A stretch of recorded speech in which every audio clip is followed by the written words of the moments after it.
Hello guys, this your friend Saiyan Paradox Audio Fanfic, and we are back a new fanfic. What if Gine went to Earth with Goku, the Saiyan mother who changed everything? Part 2. Chapter 3. Legend of the Dragon Balls. Gine was working the garden when Kakarot came running past her. Alright, Mom, just finished chopping the wood, I'm gonna go get us some lunch. He called out as he ran towards the woods. Be sure to get fish this time. Gine yelled back. Kakarot waved in acknowledgement as he disappeared toward the river. He suddenly stopped in his tracks and got into stance. But Gine already knew. She kept pulling the freshly grown rhubarb out as she heard commotion behind her as Gohan attacked Kakarot, and paid no mind to it. It was part of Kakarot's training and had become a little game between them to see who could keep up their guard the best. After a slight scuffle, they stopped. Not bad, my boy, said Gohan as he emerged from the woods as well. Ha, nice try yourself, Grandpa. Kakarot countered slyly. Well, I'll get you next time. No matter how slight or relaxed you may be, always keep your guard up. Gohan appraised. If there'll be a next time, Kakarot quipped before running off into the woods. See you later, gotta get some fish. Gohan watched where Kakarot took off into the thick brush of the trees, and chuckled. The boy was indeed improving his defensive skills, and now he wasn't able to surprise him out of the woods like he used to. Kakarot was a fast learner. He picked up the large basket of potatoes he hid while planning to jump his adopted grandson and headed towards the house. Gine sighed in contentment as she took a break from pulling the rhubarb. She leaned back off her knees and sat on the grass, placing her hands behind her so she could look up into the blue sky. She closed her eyes and took a deep relaxing breath, enjoying the scent of a pleasantly warm spring day. It was difficult for her to believe that 11 years had already passed since she and her son had arrived on Earth. The ethereal-like piece of mountain life had made time slip by so fast for Gine, enjoying every beautiful season and losing herself in the upkeep of their home while she watched Kakarot grow. She herself was pushing 36 Earth years now, but Gine looked barely a day older than when she landed here. Only her eyes showed any progression of her age, for they held the looks of a mature woman who had long since made peace with distant pains but weary from the still lingering shadow of her old life, and garnered wisdom from years of living off the land.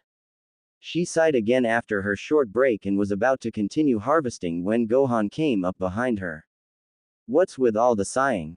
He teased. Oh, nothing, Gine said fondly. Just enjoying this gorgeously fine day. Gohan's face crinkled into a wide smile. A gorgeous day it is, indeed. He then looked curious again. Though I sense there's more beyond that, since I noticed that you do this kind of thing whenever Kakarot goes off hunting or fishing. He always had a way of knowing things. Gine thought. She sighed yet again, almost in acknowledgement to Gohan's observations. Well, in a way, I'm glad to have some alone time from him. Don't get me wrong, he's the greatest thing to have ever happened to me aside from making a life here, and I love having him here. But he's grown up so much that he's reached a point where he's trying on a mother's nerves, I guess. I see, Gohan said. He's been here his whole life and you're starting to grow a little weary of his company. That was putting it bluntly, but Gine figured that her straightforwardness had rubbed off on Gohan over the years. Basically, she said, leaning back and sitting on the ground again, facing Gohan. He's a very fine young man, but you know how energetic he can be. That is very true, Gohan acknowledged. He set the basket down and sat down with her too. He's getting very restless, I'd say. He ought to get out more often to burn off some of that energy of his. That may very well be. Back on Vegeta, he'd be out on his own by now, Gine said. She pulled off her gardening gloves to sit in the grass more comfortably. But didn't you say he's years away from becoming an adult? Gohan asked. Technically, yes, she elaborated. Though he is not yet at an age to find a mate, he's old enough to be surviving on his own. Saiyans usually part from their families to become independent before they reach puberty. Gohan nodded. As humans usually rear children until they reach the age they seek mates. But I guess the need for self-reliance is stronger in Saiyans. That's very true, Gine agreed, for it tied very closely for their desire for strength. Then I'll see if I can persuade Kakarot to get out more often, Perhaps he can join me during another one of my trips to the village. Gohan offered. It sounds like a good idea. Gine said, but she knew even then that it wouldn't be enough. He'd been there once or twice before. He needed to venture out of his comfort zone to truly grow someday, but she didn't know exactly how. This was something they've hardly discussed before though, as it almost bordered on the silent agreement that neither of them should bring up one of them leaving. Gohan had let them integrate into his life, but he had every right to say they should leave. Yet he didn't, and she didn't think he would. But who was she to judge what he thinks? Gohan sensed her hesitation, almost as if he knew what she was thinking. Then Gine spoke before they could think further about that untouchable topic. And I've already decided that I won't force Kakarot away if he doesn't want to. But by the time he reaches his adult growth spurt, I'll make him leave whether he wants to or not. She said, then added, for his sake, and for the sake of our sanities. Gohan chuckled in agreement. I suppose so. Gine sat there in silence. She meant what she said. Knowing Saiyan instincts, by the time they become teenagers to young adults and if they have been cooped up for too long, Kakarot will get wildly more antsy, maybe even violent. Saiyans by then will also need to seek out a mate, or else they'll become hostile. So, she resolved to kick him out before puberty would take full effect of her son. Her thoughts drifted back to the agreement, realizing what she just said almost echoed the idea of Gohan forcing them to leave after a certain time. She momentarily worried if she violated the agreement or if it was just her nerves. The wind shifted. Then, Gine froze. Gohan noticed her change in stature and alertness. She stood up, her hypertuned senses picking up a strange sound coming from the direction of the road. Someone's coming, Gine said. Oh, Gohan tensed too. No one had ever willingly come this far out here before. Whoever it was, they must be either really lost, or... Gine suddenly took off toward the source of the approaching sound. Their conversation already forgotten. As she walked faster and faster towards the road, she heard a shriek. Then it sounded like Kakarot was shouting. Gine's heart instantly doubled its pace in worry as she used her incredible speed to get to the commotion. After rounding the hut, she saw the source of the clamor. Kakarot was staring down a type of vehicle that had been flipped on its side. Gine remembered that it was called a car from what Gohan had told her about the types of transportation on this planet. That was for trying to sneak up on me and steal my fish. Kakarot yelled. A giant blue tuna lay on the ground nearby, at least he caught what he was told. Come on out and fight me, you monster. He yelled at the car, his power pull out and he posed ready for a fight. It occurred to Gine that her son had never seen a car before. Before she could call out to him, a wild-eyed human girl popped out from the side of the vehicle. She had blue hair and looked not much older than Kakarot. A human girl, Kakarot said in confusion. He relaxed his stance and looked at her in confusion.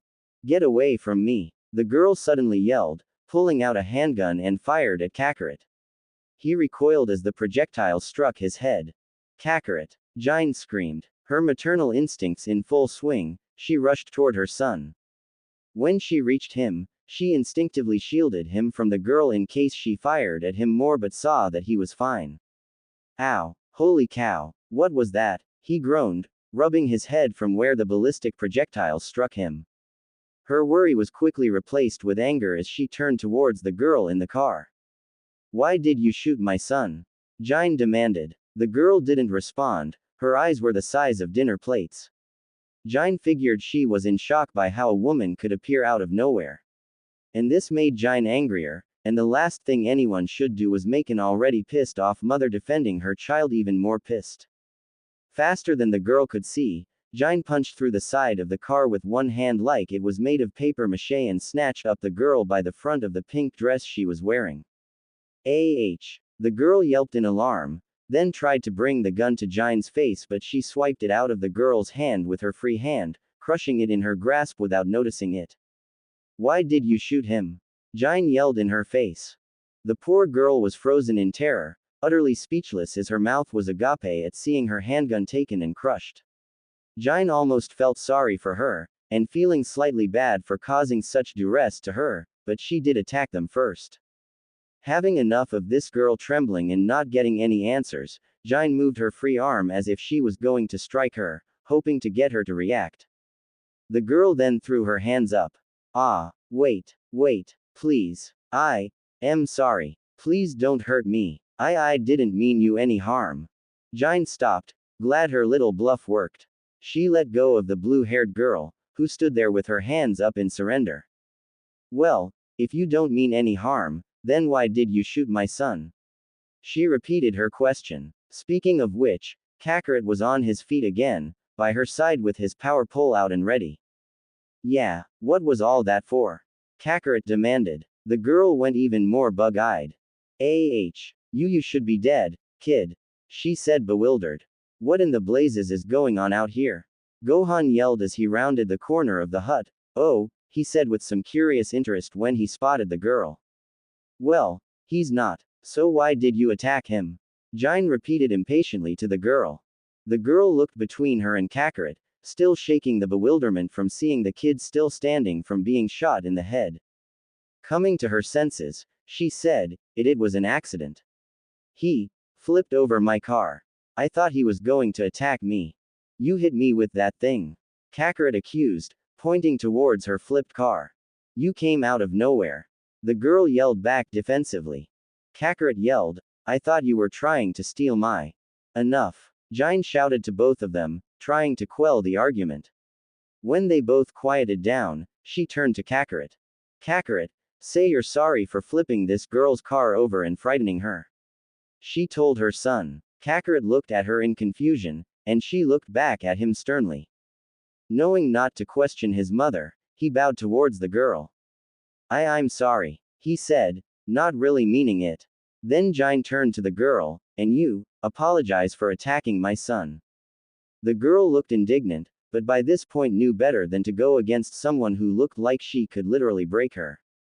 I'm sorry too, she said placatingly. Gine softened a bit. She still didn't trust her, but also realized that she was just a weak human girl and is of no threat to them. And I am sorry too. Kakarot here is a very nice young man, but forgets his manners sometimes. The girl looked at her incredulously, then back at Kakarot. Yeah, sure. No problem. Now with that out of the way, she decided to get further into what all this was about. Gine turned to the girl. Now then, why don't you tell me who you are and why you are here? She ordered. The girl straightened, feeling slightly better with her but still apprehensive. Well, my name is Bulma. Gine then extended her hand. My name is Gine. She introduced herself. Bulma reluctantly shook her hand. Then Gine pointed towards Kakarot. And my son, Kakarot, you know already. She said. Kakarot waved sheepishly. Yeah, no kidding. Bulma humorlessly joked. Then Gine asks the next obvious question. So, why is someone like you way out here, Bulma? Bulma answered without skipping a beat. I'm actually here looking for the Dragon Balls. The what? Gine asked. Bulma dropped her backpack and reached in. These, she said, pulling out 2 small orange orbs. Gine and Kakarot looked at them, then gasped in amazement. Hey, we have one just like those. Kakarot said. Really? Bulma asked excitedly. Yeah, we do. Gine answered, feeling curious. She never knew more of these orbs existed, let alone what they were called. Come to think of it, neither did Gohan when she asked him once what it was. But he said he didn't know and guessed it was some trinket someone dropped. He found it laying in the middle of the forest one day long ago and took it home with him. Bulma seemed to sense that Kakarot and Gine didn't know the importance of these things and they had it. Can I see it? She asked them, sounding more mischievous this time.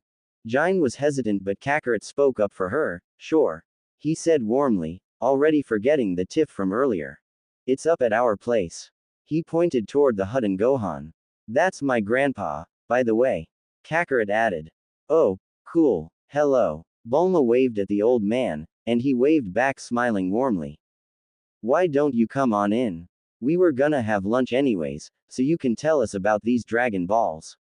Kakarot offered. Bulma looked like she couldn't believe her luck. Sure. Lunch sounds good, she said enthusiastically. But Kakarot, Gine started, but he had already grabbed the big fish he caught, and they were all heading towards the hut. Gine sighed in frustration. She really had to pound in his manners better if was inviting a stranger into their home without their permission. Not to mention someone they didn't fully trust. Gine followed a bit further behind as they headed up towards the hut. She couldn't tell but felt something gnawing on her, wondering if it was still her nerves or something else about this girl.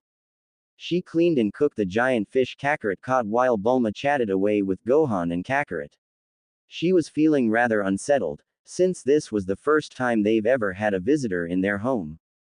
Gine had seen other humans before during the trips to the village but had always kept as low a profile as she could, for she didn't want attention drawn to her. Too used to the hermit life and not wanting people to know they were not from this world. That and this Bulma gave off an air of having an ulterior motive for being here, since no one came this far out into the wilderness on purpose besides them. So Gine kept constantly glancing over her shoulder towards Bulma as she cooked. When lunch was ready, Gine set the fish plates down on the table just as she was catching what Bulma was saying. Kakarot busied himself between eating the fish and listening to Bulma's story. And when you gather all 7 of them, a magical dragon is supposed to appear and grant you one wish. Is that so? Gohan asked, fascinated by the tale while Kakarot was far more enthralled. The other 2 Dragon Balls she had were on the table to show to Gohan. Yep, Bulma said with absolute certainty. And what will you wish for if the dragon did appear? Gohan asked, and Bulma smiled. A lifetime supply of strawberries. She beamed. The 3 of them just stared. Oh wow, you must really like strawberries, I guess. Gohan said nonplussed. Nothing better. Bulma said, they are my favorite food. It's always so difficult to get fresh strawberries in the city, they are all aged and sour without having to travel to the farmlands and pay so much for them. And there is just nothing better than the sweet taste of a freshly plucked homegrown strawberry. Well, I'll have to agree with you on that. Gohan chuckled before sipping his tea. Gine didn't believe her. There was no way that was true, even if there was such thing as a wish-granting dragon. Why would someone waste such a power on growing something so simple? But Bulma didn't seem to be lying. So, what could it be? Gohan looked over at Gine and noticed her apprehension, so he smiled reassuringly. Gine wanted to protest but relented, for she knew that if Gohan didn't feel concerned or believed something he was told, then so could she. But still. And if we give you our Dragon Ball, what would be our cut? A shipment of strawberries every year? Gohan asked. Naturally. Bulma chuckled back. Gine rolled her eyes, for the wish was not a lie, but just flippant. Bulma didn't really believe in the legend. She was just a spoiled city girl out looking for a little fun, so her coming here was just basically a scavenger hunt for jewels.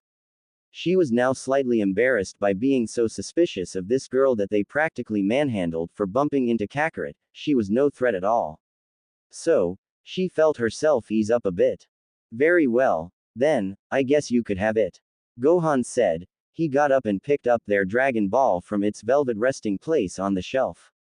I see no reason why you can't, as there seems to be more like these. He said as Bulma took it into her hands gleefully. I have one condition though. Gohan said. And what would that be? Bulma looked at him suspiciously, like she wasn't going to agree with just about anything for the 4-star ball. If the legend turns out to be true and the dragon does appear to grant you a wish, just come back so you can tell me about it. You got a deal, Mr. Gohan. Bulma said excitedly as she and Gohan shook on it. Gine didn't say anything. She didn't believe in the legend Bulma was telling. This was just some city girl out on what she thinks is an adventure. Judging from the way she was dressed, she seemed poorly prepared to find those, whatever they were called, here in the mountains. And if she didn't have any other kind of weapons beside the gun Gine crushed, Bulma would likely get killed by a cougar or bear by nightfall if she went off on her own. She was contemplating giving this little lady some advice when she noticed how Kakarot was listening very closely to every word Bulma said. Then, an idea popped into her head. Why don't you take Kakarot with you? Gine said without realizing it.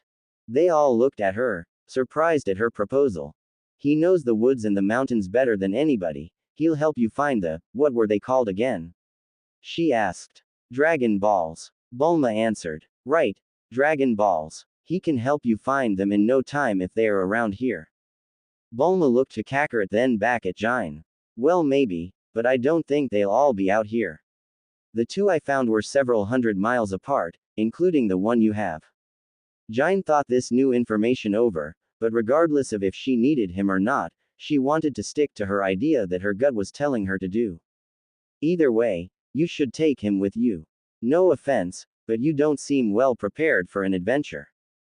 Are you kidding me? Bulma yelled indignantly. I have a gun and capsules for your information. And yet Kakarot was able to disarm you. Gine pointed out, this girl had a very poor understanding of how dangerous the wilderness was. But he could be your bodyguard in case you ran into trouble. And besides, he needs to go out there and see a bit of the world. Kakarot looked at his mom, confused.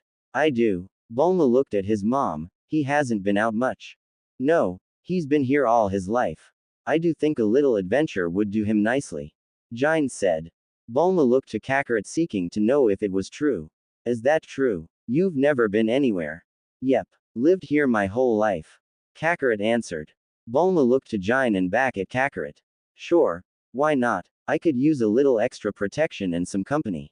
And I'd be happy to show him the sights. The sights? Kakarot asked, his curiosity piqued. Yep. There are all kinds of cool things to see in the world. Get to see the big cities, cross the deserts, and even see the ocean. Bulma said. Really? Kakarot said, astonishment in his voice. That's right. Gohan added. You can go see all the faraway places you read about in your books and learn all about what life outside the mountains is like. You might even learn something new about fighting out there too. Kakarot's eyes lit up with a wonderment that Gine had never seen from him before. Oh wow, he exclaimed and turned to his mom.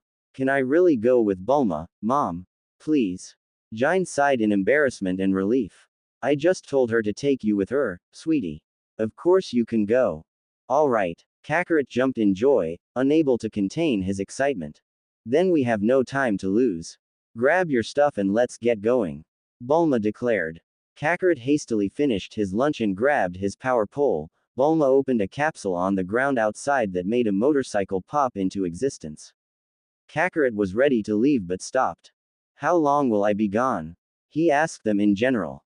Bulma thought for a moment and said, not sure, however long it takes to find the Dragon Balls I guess. Kakarot looked to his mom for her input. I'm fine with that, just remember to not be gone for too long. Gine said. Okay, he said and ran up to his mother and gave her and Grandpa Gohan a hug. I'll be back soon, he yelled as he jumped on the motorcycle behind Bulma, and rode off. He waved back at them. Bye, they all said to each other. Gine watched them go until they were out of view. Finally, some alone time for once, she thought. But she couldn't help but have mixed feelings about this. Gine was beyond excited that her son can have an opportunity to see some more of the world, but this was the first time he had ever ventured out on his own without her guidance. He needed this. But he'll be fine, Gohan said, breaking her train of thought. Almost as if he knew what she was thinking. Yeah, I'm sure he will, she said uncertainly. An empty nest was easier on the child than the mother. Gine was learning that later in the evening as she paced back and forth in the hut restlessly. What if he gets hurt? She said, biting her knuckles. Her mind was in a whirlwind of worry. She had been thinking about nothing but what could happen to Kakarot out there all by himself. As I said, he'll be fine. He's a strong lad, you're just worrying too much. Gohan said placatingly. He seemed more concerned about Gine giving herself a panic attack than Kakarot's safety. Or what if he hurts someone? Like, what if he looks at the moon by accident? She lets out the worst of her worries. I don't think that would happen. We've made sure of that, and he's never transformed since you came here. Gohan reminded her. But what if he forgets himself? Gine said, not listening. He forgets things sometimes, and what if he forgets it's a full moon out and he does hurt someone? So what if he does? Gohan said abruptly. Gine stopped pacing and stared at him, her mouth agape. That got her attention finally. His face softened. You said so yourself that Kakarot needs to do things on his own, right? Well, That includes his responsibility to not hurt others. You can't nurture him forever. This is something that he needs to do. You've pounded that lesson into him his whole life and he's turned out rather well. So, I think it's reasonable enough to assume he will be okay. Gohan assured her. Gine stood there silently, trying to think of a rebuke to prove Gohan wrong, that he should be as worried as she was. But she couldn't. I guess, you're right, she said reluctantly, but it didn't do much to assuage her fears. Gohan walked over to her and gently placed his hands on her arms. I understand your fears, Gine. No amount of reassurances can make a parent stop worrying about their child, but in order to fly, the mother bird needs to trust her chicks that they are ready. This is as much of a test of growth for you as it is for Kakarot. You just need to trust him. Gine knew he was right, like always. She needed to trust her son to do the right thing. She made it her life's purpose to raise him properly, to be a good man of his own someday rather than just another battle-crazy Saiyan. And to do that would mean to do things the way humans did, all of this something no Saiyan mother has ever tried before. And he can't put all what she taught him to use if he remained cooped up here. Plus, she did say so herself that she wanted him to leave eventually. Well, she got what she wanted in the form of Bulma coming along. Though now she was wondering if she had been too hasty in wanting that. But as Gohan would say, the beauty of life was in the unexpected. Gine let out a shaky breath she didn't realize she was holding. Okay. Gohan gave her a reassuring hug. Don't worry, my dear. He'll be fine. It won't do you much good to stress yourself out. She snorted sardonically. Well, I am his mother. It's my job to worry about him. Hehehe. Well, that's true, I'll admit. Gohan chuckled. Weeks later, Gine was outside the hut hanging up some laundry to dry, humming to herself. As she finished smoothing out the creases on some sheets, she stopped humming.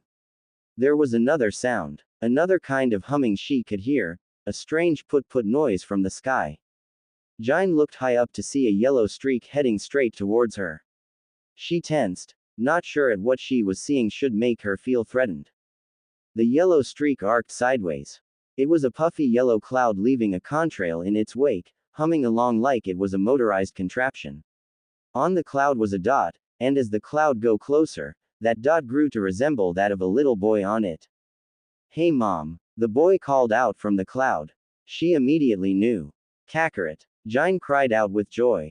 Her son leapt from the cloud as it flew over them. She held out her arms to catch him and he effortlessly landed in them. I missed you, Mom. Kakarot laughed and squealed in delight in her embrace. Gine hugged him tightly as tears of joy threatened to fall. I missed you too, sweetheart. She said, her voice slightly cracking. All the worry she had suppressed during his time away suddenly vanished, replaced with sheer jubilation now that he had returned alive and well. Grandpa, Kakarot called out as Gohan came running toward them. Dear boy, you're back, he said joyously. The three of them ended up in a large embrace as Gohan and Gine took in how much they missed him. So, how was your journey? Gohan asked, as he released his embrace of Kakarot while Gine still kept a hand on his shoulder as if afraid of letting go of him. It was amazing, Grandpa. We got to hunt for the Dragon Balls, fight some rabbit mobsters, put out a fire. As Kakarot recounted his sojourn rapid fire, his stomach growled angrily. Gine laughed, knowing how important that sound was. Let's have some lunch first, then you can tell us all about it. Gine offered brightly. Yeah, Kakarot didn't need to be told twice. After Gine cooked up a quick lunch, Kakarot recounted the adventure he had in a jumble of names and places that Gine couldn't follow fast enough. But a couple names stood out. Ah, you met Ox King? Gohan asked Kakarot. I sure did. Is it true that you and he trained together under Master Roshi? That we did. That was decades ago though. Gohan said wistfully. So how is he doing nowadays? Kakarot paused to catch his breath from eating then spoke. He used to be a warlord but stopped when Master Roshi told him to. He now had a daughter and an entire mountain kingdom where he kept all his treasure. It caught fire and we tried to put it out, but Roshi saved their castle from the fire by doing a special attack that Roshi called the Kamehameha wave. The Kameha? What? Gine asks. The Kamehameha wave. Kakarot clarified. It's a sort of technique where you could channel your energy into a beam that can obliterate any obstacle you want it to. He put out the fire but destroyed the castle, but it worked. It was really cool, and even I got to try it after watching him do it the first time. You tried it? Gohan asked amazed. Yep, Kakarot said. Gine was intrigued by how surprised Gohan was when Kakarot mentioned that. You mean, you really successfully performed the Kamehameha? Gohan asked again, as if in doubt. Yeah, Kakarot said simply. Though mine are nowhere near as strong as Master Roshi's, but I think I can be as strong as him someday if I practice more. Gohan looked flabbergasted, like what he just heard was almost too good to be true, but Kakarot was not one to tell a lie. It took my master 50 years to master the Kamehameha wave. And you're saying you learned it on your first try? I can show you later if you like. Kakarot offered, as if taking it up as a challenge. Gohan smiled and said genuinely, now that, dear boy, I would definitely love to see. Cool. Finally, I get to teach you guys something for once. He said excitedly. This made Gohan chuckle and shake his head in happy amazement. Gine wondered what it was about this technique that had got his attention the way it did. But she hoped she could learn what this was too if it made Gohan jittery. And felt a swell of pride for her boy for mastering something so quickly from what Gohan had told her was the greatest martial arts master on the planet. And now he was going to teach them how he did it. Kakarot was truly full of surprises.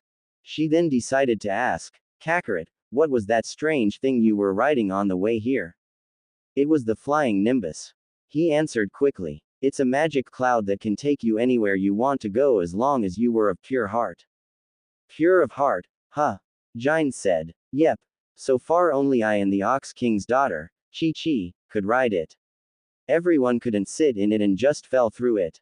Gine was fascinated by this, and a part of her felt suddenly warm and happy at the notion that Kakarot was such an innocent enough soul to be considered pure. She couldn't agree more that her boy was really something special. Maybe she did a good enough job raising him after all.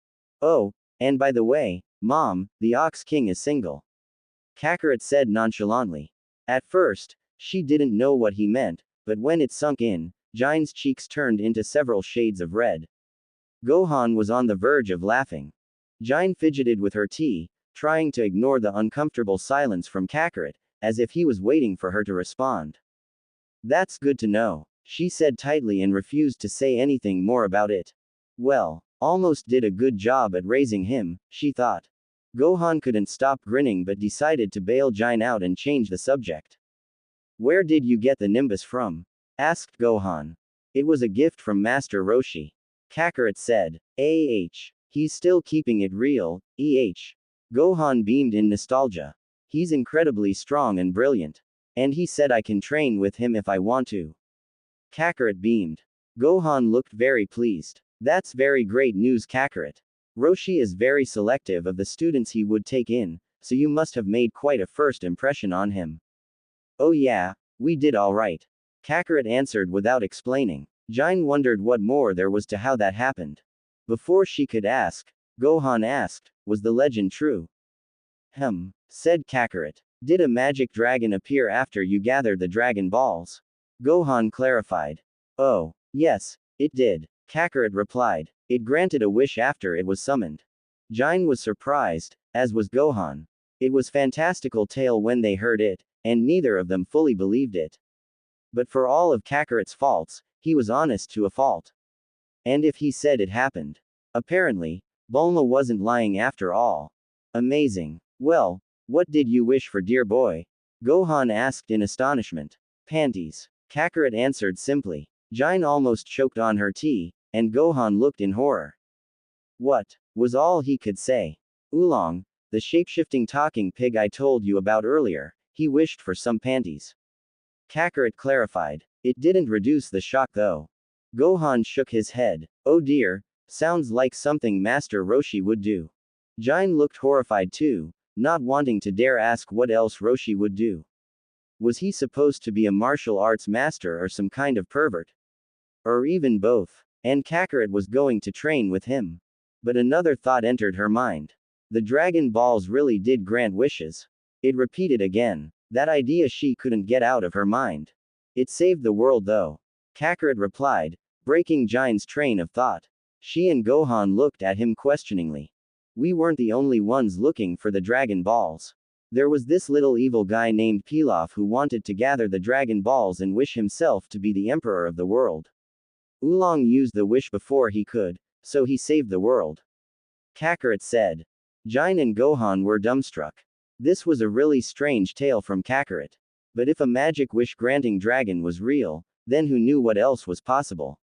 But what was even more amazing was that Kakarot had somehow helped save the world.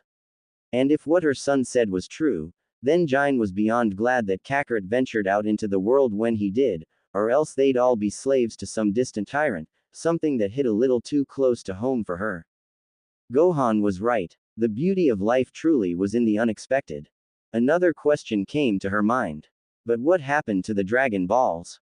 What's stopping this Pilaf from wishing again to rule the world? She asked. Kakarot didn't waste a breath. After Oolong made his wish, the Dragon Balls flew up into the sky and scattered away on their own. Bulma said that they scatter randomly across the whole planet, and they turn to stone for a whole year before they can be found again. The details just got weirder, but at least that answered her question. So, you'll search for them all over again? Gohan asked. Kakarot looked to him. Yep. We'll go look for them again someday and make a better wish next time. Strange indeed. Well, strange but it worked. In either case, I'm glad you helped save the world, dear. Gine said. She didn't expect to say those words over this particular lunch or contemplate that the world was in such danger while she was going about her day. But she was glad, if not overjoyed nonetheless, that her little boy, a Saiyan outcast from where he came from, had saved an entire planet from subjugation. It definitely put to rest any misgivings about her upbringing of him, manners and social skills aside. I'm glad too, Kakarot said, as he continued to munch on his food. As Gine watched, she noticed something she had missed before, then jumped to his side in horror. Where's your tail? Gine demanded. She flipped Kakarot over, surprising him.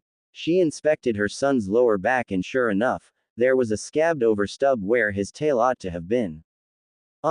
Well, Kakarot said hesitantly, it was cut off.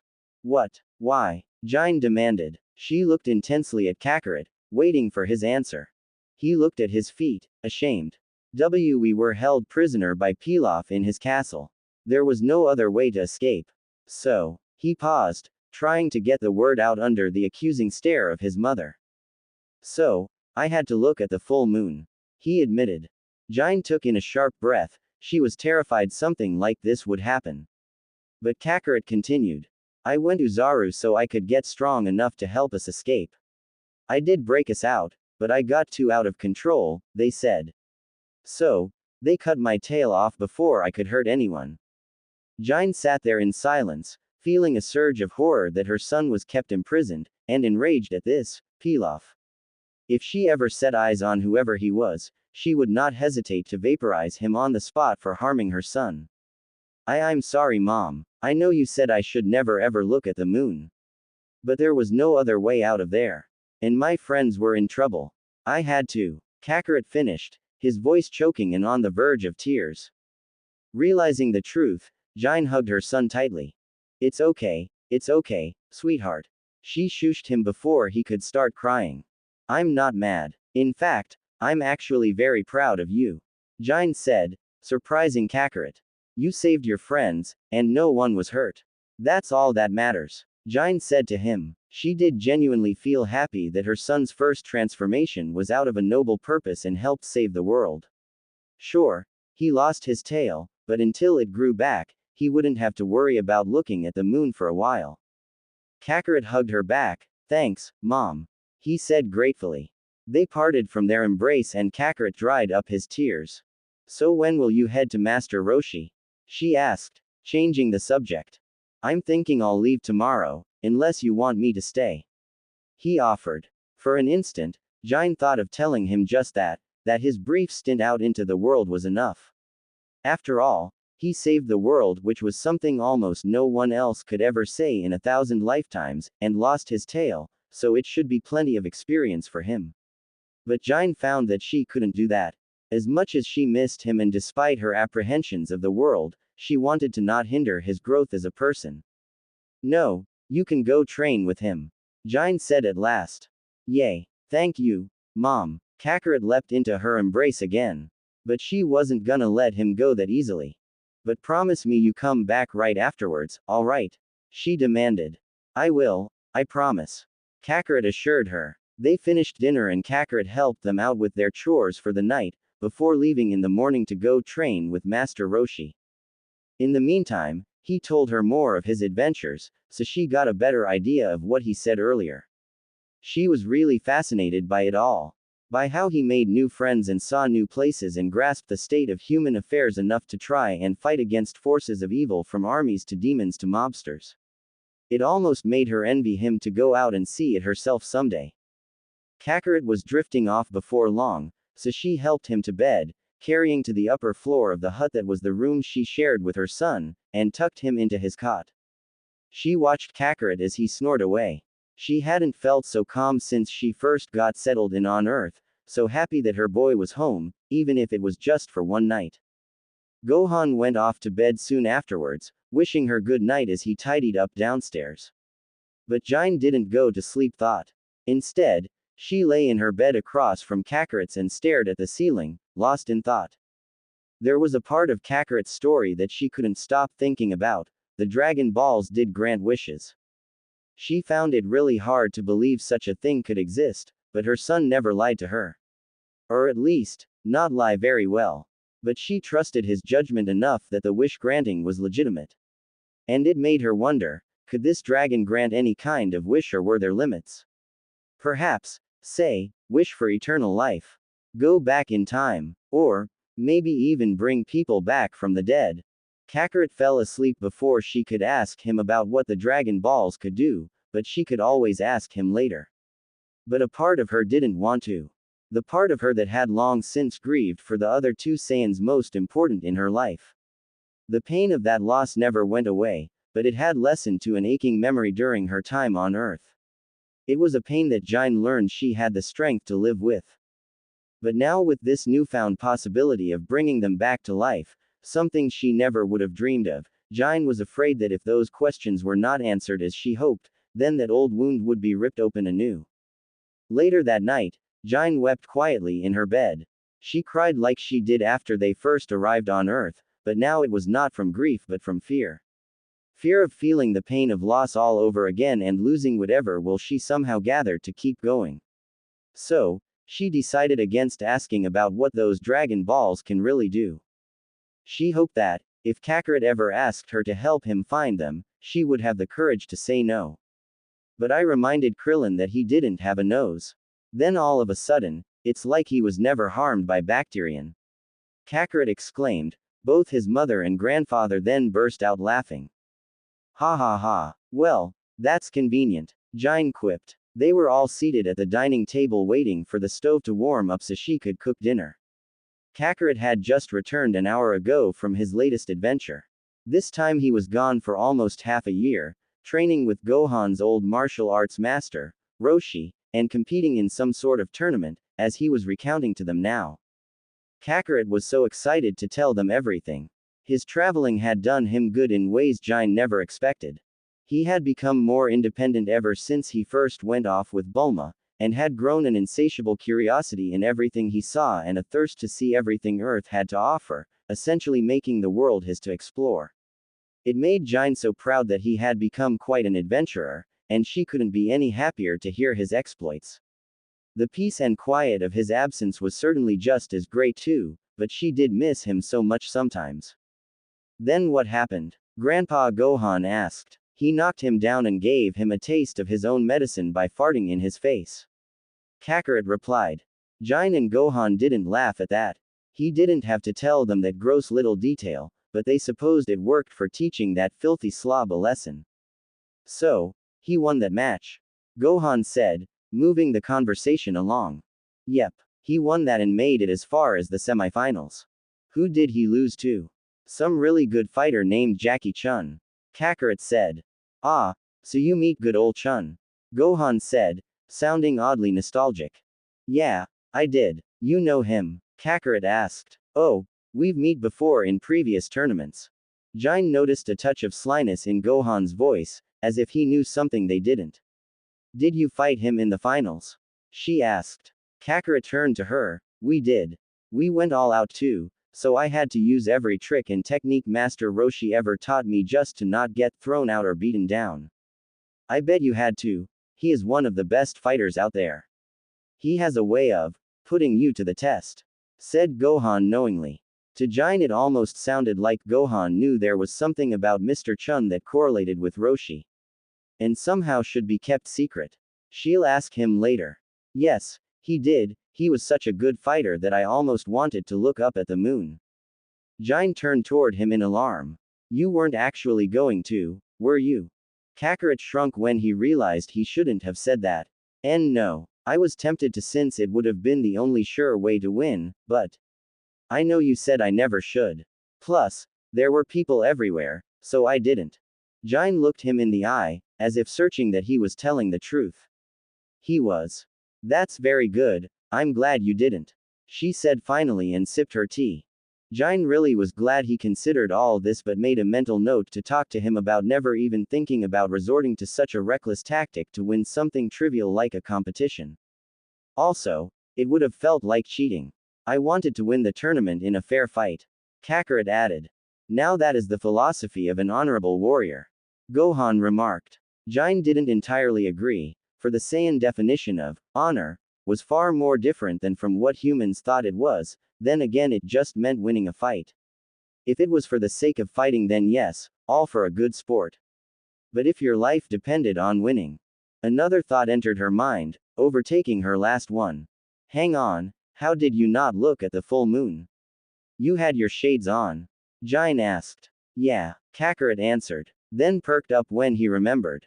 Oh, and my tail grew back. He uncoiled his tail from his new orange GI and showed it to her. Excellent, she said genuinely, then got back to her original question. So, you wore your shades on during the fight? I did, he answered. So, how did you keep them on while getting punched in the face? Kakarot thought this over. Well, Jackie Chun did accidentally knock off my glasses and I almost transformed. Gine didn't realize she was holding her breath, almost afraid to hear what happened next. But I looked away as you always told me to do. Then, Chun gave them back to me so we could continue fighting. He also didn't try to hit me in the face afterwards. He was as courteous as he was strong. He certainly does sound like it. Gine said, looking over to Gohan, who smiled back at her. It seemed to click in place. Roshi was made aware of Kakarot's ability to transformations. Could he be Chun? But wouldn't Kakarot recognize it's him? So many questions went through her head. And after a final struggle, we were both down. I managed to get up before he did, but then I passed out. Kakarot said. Chun got up and stayed up, so he won the title of championship. Kakarot said with some regret. You were that close, huh? Gohan asked. Yeah, Kakarot said as if looking out into the distance. It was a very fun match, and I was that close to winning, he said, holding his thumb and finger a hair's breadth apart to emphasize. Well, you did manage to get up before he did once, and that's all that matters. It's something you should be very proud of, Kakarot. Gohan said. Kakarot looked into his tea and smiled. Yeah, I am, and Master Roshi said as much also. He looked up at them. I'll beat him for real next time, though. Since I hope I can earn the championship someday. You will, I have no doubt about that. Gine said. She thought these competitions were silly, but if Kakarot was having fun, then who was she to say so otherwise? Anyways, she decided not to worry about it anymore and told him to continue with recounting his adventures. But she was in for more worry when Kakarot went on with how he single-handedly brought down a brutal military regime by fighting it all the way to its headquarters in an icy tundra. He was hesitant at first, but he said that he did indeed kill some soldiers, the Red Ribbon Army as they were called. But that these were very bad men who were murdering innocent people just to claim the Dragon Balls. He finished them off after defeating several robots and finally killing the leader, a man named General White. It was a lot to take in, and the mention of Kakarot actually killing someone made a cold pit open in Gine's stomach. She knew that something like this would happen someday, that Kakarot would get a taste for taking a life one way or another. She hoped it would never happen, but it would be against his Saiyan nature to fight to the death no matter how much she nurtured him. She hated killing, even if she thought they were bad people deserving such a fate. She had seen and participated in far too much of it to take any positive attributions from it. And now her own son had actual blood on his hands. But, at least the lives he took were those of evildoers. It was a sad solace to her heart, but she would take it. Kakarot assured her that he never wants to kill anybody, but if they were threatening innocents then he would stop them any way he could, even if it meant deadly force. He even gave one of the robots he was fighting a chance to change their ways, and he ended up befriending it. That replaced the cold in her with warmth, almost unbelieving at how he could turn a killing machine into a friend. She was even more amazed that humans had the technology to create artificial versions of themselves to bridge the gap in power with a Saiyan. But her son never lied to her, no matter how strange his tales may sound. This planet truly was full of surprises. Gine said she was happy for him that he did that and gave that machine a chance at life. And the android, Ader as Kakarot called him, could learn to live a normal life that his creator denied him. She hoped he would. Moving on to lighter details of his trip, he got to see where Bulma lived at West City, the awesome capsule corporation run by her father, and got to see Chi-Chi again. They were now continuing their search for the Dragon Balls, and Kakarot was with Chi-Chi just before he arrived, saying he wanted to go visit his mom and grandfather. And here they were now. Can you come to the next tournament with me, Mom? Kakarot asked when he was finished. Gine suddenly felt uncomfortable at that idea. Well, I don't know, I mean. Please, her son almost begged. It's really fun. And I wished you were there to see me fight. I know you do, sweetie. But, I don't want to fight other people. She said plainly. Kakarot looked like he couldn't comprehend what she was saying. But you and Grandpa fight all the time. Why don't you want to fight others? Well, your grandpa is all I need to fight. And you. So, I'm happy with that. Gine answered quickly. Not unless you want to learn something new. Gohan commented. Gine turned to him sharply. I don't need to. She didn't need him to argue against her. She turned back to Kakarot. Besides, there's work to do here. You may be lucky to go out on your own, but we have chores here to do for the winter.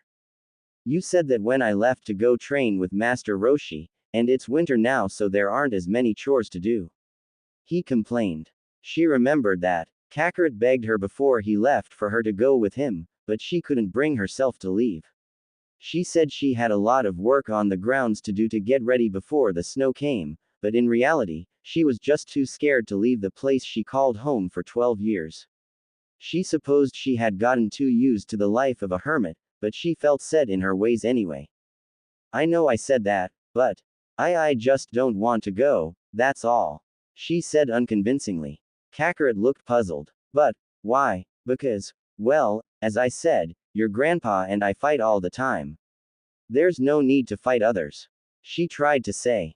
I thought you said you had chores to do. Gohan said slightly teasingly. Gine looked at him with a slight twinge of anger. She loved Gohan with all her heart for everything he has done, for taking them in, being a father figure to her and Kakarot for all these years, but she really didn't need him to try and push her out of her comfort zone. She found it silly really, how she talked about trying to get Kakarot to do the same not long ago, but now it seemed like the tables were turned on her. She also tried to fight off the fear she felt that this might be his way of trying to end the silent agreement, as words of her venturing away from here were now getting tossed around. Gine turned to Kakarot and said with as much a motherly commanding voice as she could. I'm not going, and that's final. She said almost angrily, hoping to end it there. Kakarot looked to the floor in utter defeat, his shoulders sagged, and his eyes filled with sadness. Her sternness melted into guilt by just looking at him. She really didn't want to disappoint him like this, but she couldn't bring herself to consider fighting in a silly competition. They all knew she was the strongest person on the planet, and she would easily win, so what would be the point if there wasn't a challenge? Plus, She was beyond uncomfortable with the idea of being around large crowds of other people. Winning the title of champion would only bring her unwanted attention, and she'd have no idea what to do then. You could just go as a spectator, just to see what it's like. Gohan suggested. She and Kakarot looked at him incredulously. Huh, oh, yeah, her son agreed enthusiastically. You don't have to fight, you could just watch. Gine said, still not sure. She appreciated Gohan's ideas that took her insecurities and concerns into consideration. At least she won't be the center of attention. But still, that's a lot of unfamiliar people to be around. Please, Kakarot pleaded, his eyes wide and begging. As Gine looked into his pleading gaze, her resolve crumbled. Kakarot could be downright infuriating sometimes, but there was no doubt her love for her son overtook any reservations of trying to break his heart. How could she say no to her sweet little boy?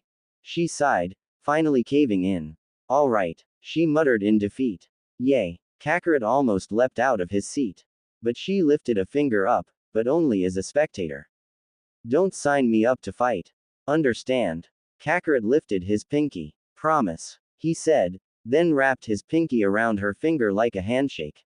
She was bemused by the gesture but took it as an agreement. You promise to come too? He asked, not letting go of her finger yet. I promise, she said almost offhandedly. Okay. Kakarot let go.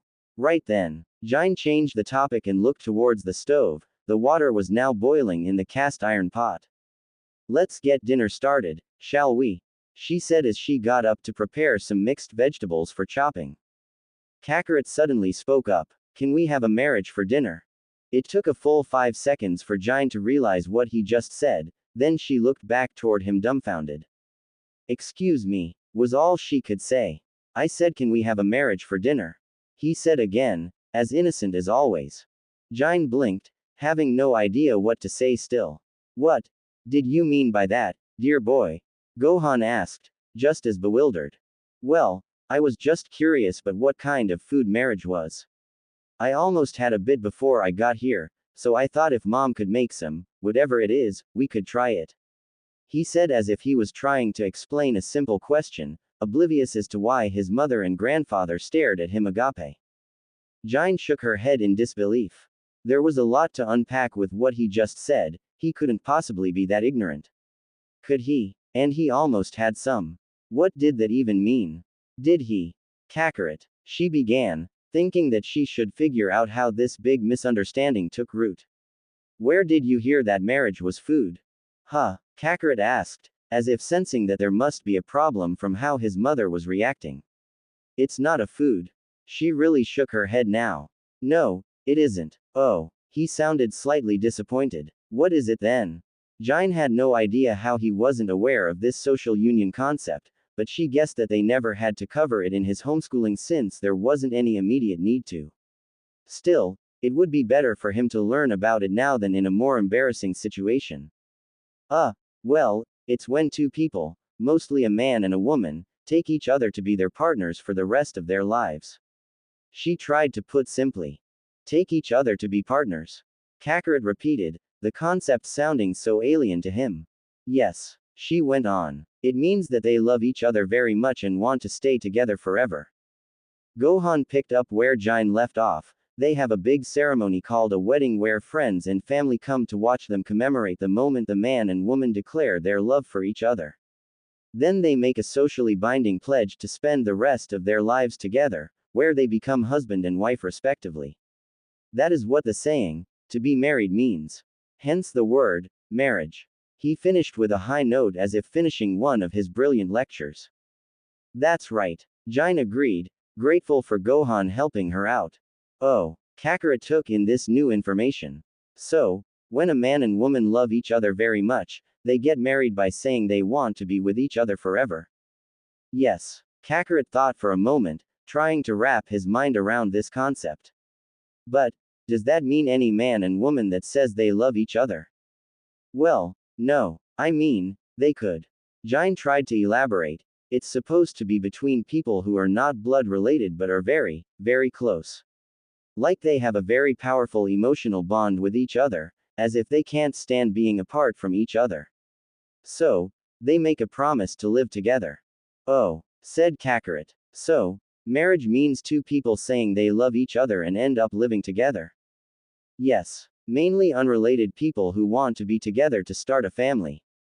Gine said, glad she was able to get this new thing to him across and not mess up his first impression on how pair bonding works. Start a family? He asked. Yes, people who want to be mothers and fathers together. She added. Mothers and fathers. She nodded but then regretted it. He held his chin thinking. She dreaded that he was going to ask how that worked. He may now finally grasp the basics of marriage but wasn't quite ready for the talk yet. So, did you and my father get married? He asked. This caught her by surprise and forgot about worrying about what he would have asked. Well, sort of, she said carefully. Sort of. Yeah, Saiyans don't marry the same way humans do. In what way? In every way, she thought. Well, for one, they didn't call it marriage. It didn't even happen that much at all. Really? Yes. Gine said. Indeed, marriage was a very rare thing in Saiyan society. Only the super elites and royal family practiced it, the general belief being that they were the only ones worthy enough to make a holy declaration that they shall keep their superior bloodlines alive through each other. Saiyans didn't stick with partners or even fall in love either. Only to become parents. And when the children are born, they went their separate ways. She said simply. Oh. It never ceases to amaze me how different Saiyans are from humans. Gohan said. Were. Gine corrected. So, you didn't love my dad? Kakarot asked. Oh no, absolutely I did love him. She said fiercely, trying to quell any doubt about that idea. We were more like an unofficial couple. She tried to explain.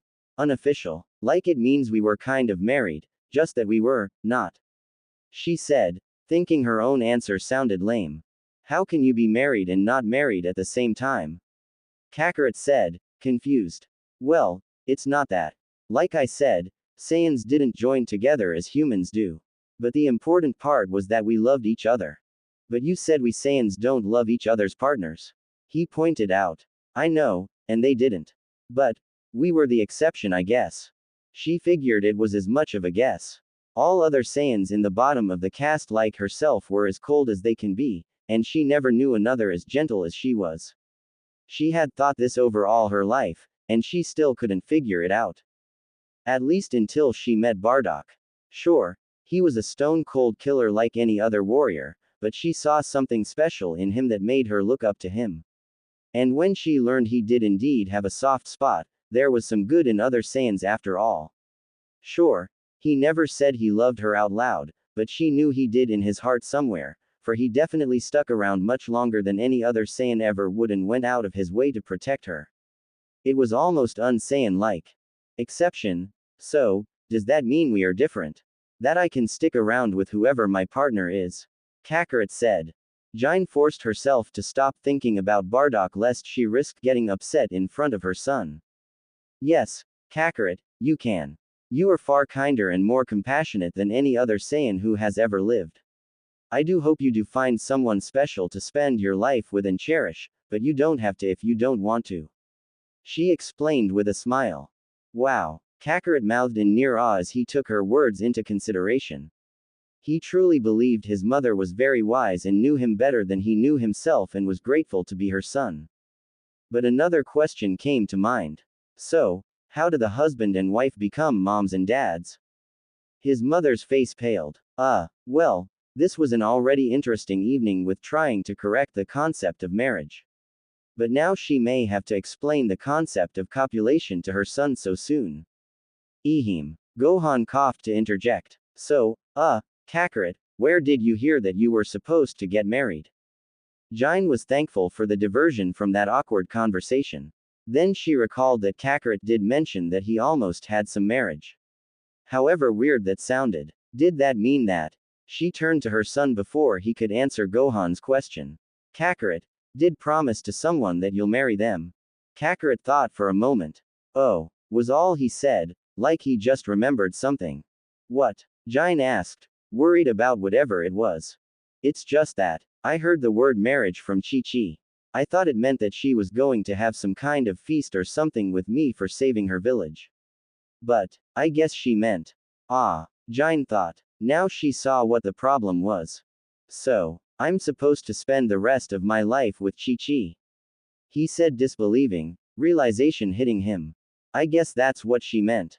Gohan finished for him nonchalantly. Gine was blunter. Son, you made a big mistake. Yeah, she hoped her son would find a mate someday, and this Chi-Chi sounded like a very nice girl from what she heard in his stories, especially that if she was royalty in some way. But he was nowhere near ready to be wedded off this early in life. What am I going to do? Kakarot pleaded, looking worried. I told her I would have that feast. I thought she said it was when I went to go see her again. It's okay, sweetheart. We can sort this out. Gine assured him. We'll just tell Chi-Chi the truth. The truth? Yes. You misunderstood what she said, so you tell her that you're not going to marry her.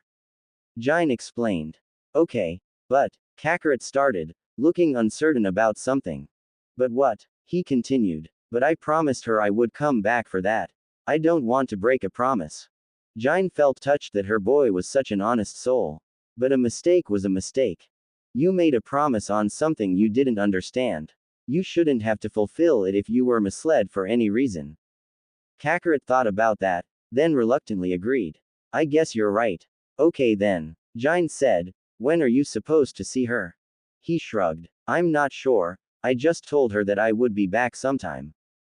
That's good, so not too much of a rush, but the sooner the better still. She said as she came up with a plan. We'll go see her tomorrow and set things straight with her. Kakarot frowned as he thought it over, then nodded. Okay. Good. With everything settled, Gine turned back to go into the kitchen. She paused when she saw that the pot had stopped bubbling. They had talked for so long that they had forgotten about dinner and all the water had boiled away. A good 2 hours gone for that.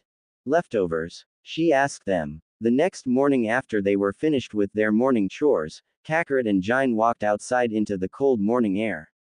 He stood there waiting for her, and she felt slightly annoyed at how he seemed to be waiting for her to solve his problem. Gine also remembered that she was still trying to properly teach him how to fly so she wouldn't have to come along on a task like this. So where do I have to fly you to? Nimbus. Kakarot called into the sky, cutting her off.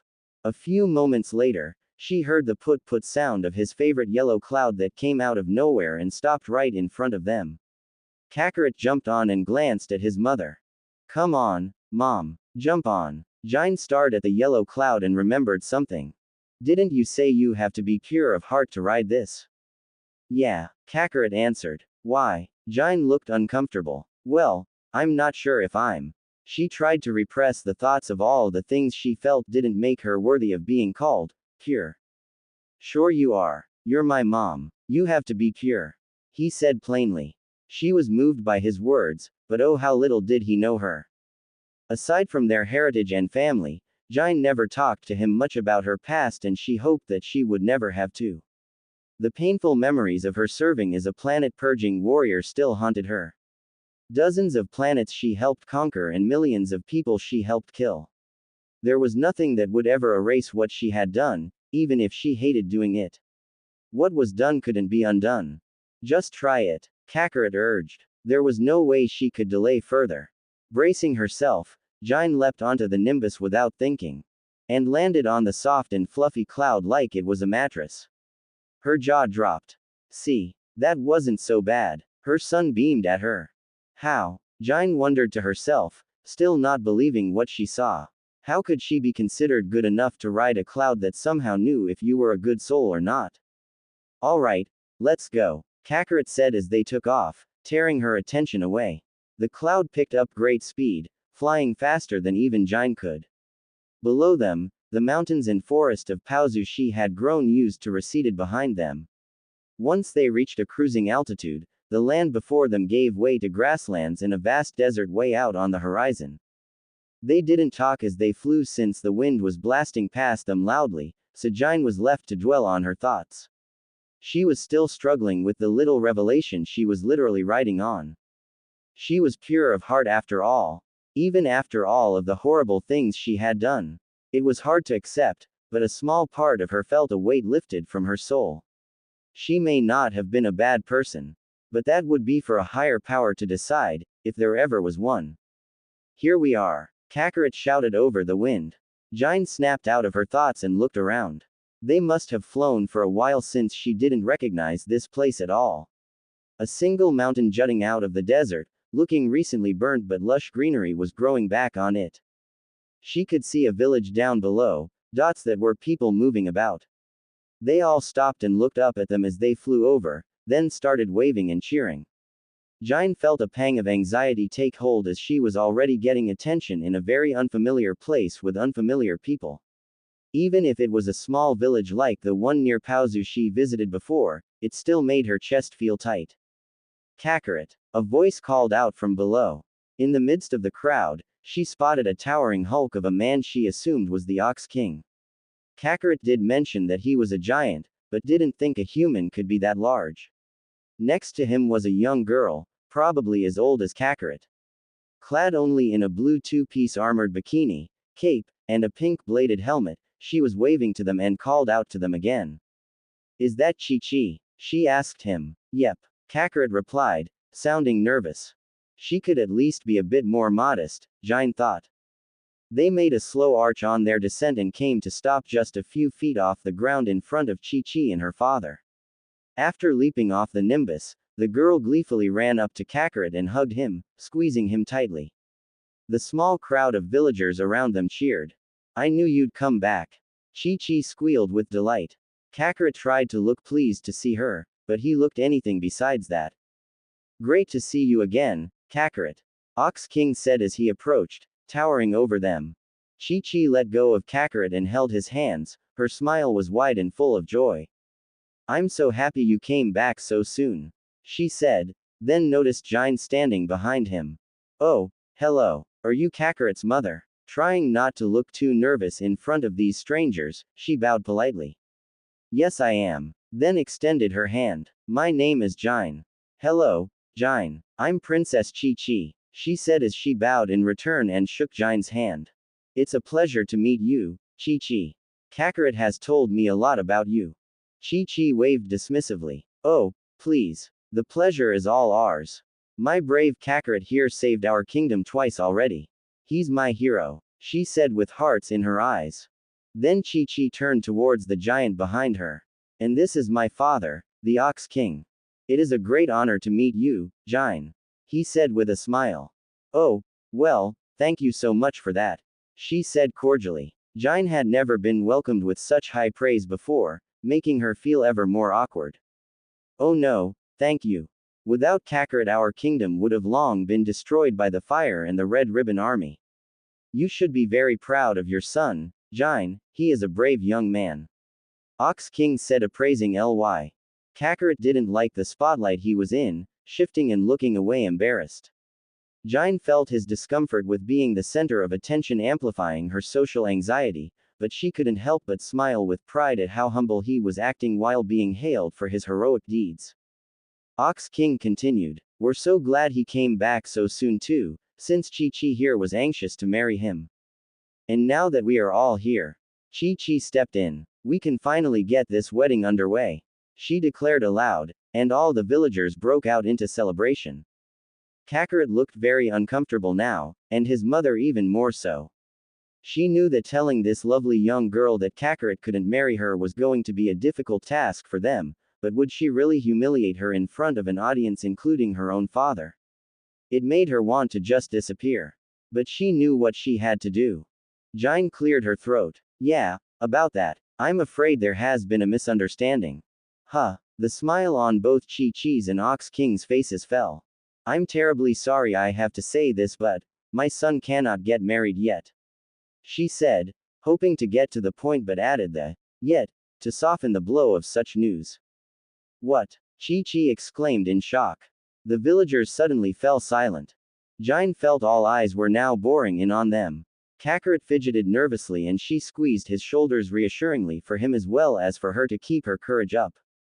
"Kakarot cannot marry you today. It's a little embarrassing, but he misunderstood what you said about coming back to be married. He thought he would come back for a feast or something, rather than be wedded to you, Chi-Chi." She gave the girl a moment to process what she said, but it looked she had been slapped in the face at just hearing those words. I'm so sorry for the mix-up. I hope you understand that he cannot keep his pro. Is this a joke? Chi-Chi exploded, her eyes blazing with fury. How could you make such a promise to me? Were you just being cruel? She yelled directly at Kakarot, who backed away fearfully. Gine knew Chi-Chi was just a weak human, but her motherly instincts caused her to raise her guard for her son. She figured the girl would take this news poorly with what her son told her of the princess's temper, but was taken aback by seeing just how fearsome she was. I'm sorry, Chi-Chi. I wasn't being mean, I swear. Kakarot tried to explain. I just thought marriage was some kind of food or something. Some kind of food, Chi-Chi repeated, sounding aghast. Are you kidding me? WHO thinks marriage means food. Kakarot fumbled for something to say. Really? I mean it. I just didn't know what that word meant until I asked my mom about it, that's all. But she's right, I can't marry you yet. His explanation only made her angrier. Oh. And why is that? You obviously know what marriage means now, so why can't you marry me? Don't you like me? Or is it because you are a complete idiot? No, Kakarot said indignantly. I do like you. It's just that, were. Then what? She shouted, too enraged to wait for an answer. Are you really that stupid? Gine stepped forward. Hey, she shouted back, startling Chi-Chi. Don't you dare speak to my son like that. She chastised her. Gine wasn't going to interrupt Kakarot trying to sort this mess out with Chi-Chi, but she had to put her foot down when the girl started disparaging him. Chi-Chi regained her wits, and her gaze hardened at Gine. Well, he shouldn't have been so dumb as to not know something that everybody else does. And play tricks on my heart. Gine was highly offended by her outburst, as if this little brat hadn't even listened to what she just said about not insulting her child. Both the Saiyan and motherly parts of her wanted to pound Chi-Chi into the ground, but she channeled whatever restraint she had left and addressed her calmly. My son is many things, but he is not stupid, nor the kind of person who would play tricks. He is the kindest soul you would ever meet. After all, didn't he save your kingdom? She reminded her. Chi-Chi's expression softened a little, but still unbelieving. Yes, he did, she said, at least acknowledging the truth of his good deeds. Then she looked back towards Kakarot. But, you really didn't know what marriage meant? No, I didn't, Kakarot said with as much honesty as he could. Gine relaxed a little but remained stern. I'm not sure if he told you, but we live in a rather isolated place. He was born and raised there his whole life, and I homeschooled him as best I could, but there are some customs in normal human society he has not yet learned about. And the concept of matrimony was one of them. Chi-Chi's anger completely faded, she finally believed Gine, and the anger was replaced with guilt and shame at what she had just said. Now I ask that you apologize to him. Gine ordered. No one who is truly getting married should ever speak to a spouse the way you did. That one sentence nearly crushed Chi-Chi's spirit, as all her features sagged and looked down. Shame overwhelmed her as she chewed on Gine's words. She was right. A loving wife would never even dare to dream of acting so horribly mean to her handsome husband. She turned to Kakarot, but she couldn't bring herself to look him in the eye. Her face hidden and tears threatening to fall. Kakarot, she tried to force the words out, her throat choking up. I'm sorry I yelled at you. You didn't do anything wrong for not knowing what I wanted from you, and why you don't have to marry me if you don't want to. Saying that last part made the tears fall. She was so looking forward to finally taking this young and handsome savior of her home as her future husband. But now, it was all for naught. Through this entire exchange, the villagers and the Ox King stayed deathly quiet. He was ready to step in to defend Chi-Chi, if need be, but now disappointment took over his features as his daughter apologized to the boy who saved them. He was very sad she won't be marrying him after all, but having known his daughter better than anybody, he did agree that her temper did get the better of her sometimes. A fiery young woman, just like her mother. It's okay, Chi-Chi. I know you didn't mean to be mad. Kakarot said, being gentle. Chi-Chi wiped away her tears. Thank you. She took some comfort knowing that he didn't hold anything against her. It's just that I really liked you, and I wanted to get married soon. Guess you got too excited. Gine muttered softly, but her son heard. Kakarot loved his mother to death, but something in him didn't care for her snide remark. He felt guilty too. Despite trying to set things straight, he didn't mean to cause so much grief with Chi-Chi. He really did like her. She was a great fighter and found her fiery spirit fascinating. Now it seemed like the friendship they made was over, especially since this was the first time he had to go back on a promise. Even Gine felt a little bad seeing this young girl's dreams crumble, but it had to be done. I'm sorry for the misunderstanding, Chi-Chi, she said, about to turn and leave when Kakarot spoke up. Wait, huh? Gine looked to him confused, and saw the look in his eyes when he had an idea. Say, Chi-Chi, he started, which she looked up still teary-eyed. Would you like to come look for the Dragon Balls with me? Both Chi-Chi and Gine were caught off guard. Really? She asked. Yeah, just because we can't get married now doesn't mean we still can't go on an adventure, right? A few seconds passed, then Chi-Chi threw her arms around Kakarot, squealing in joy. Oh, thank you, Kakarot, thank you, thank you, thank you. She praised, oblivious to Kakarot almost choking from her grip.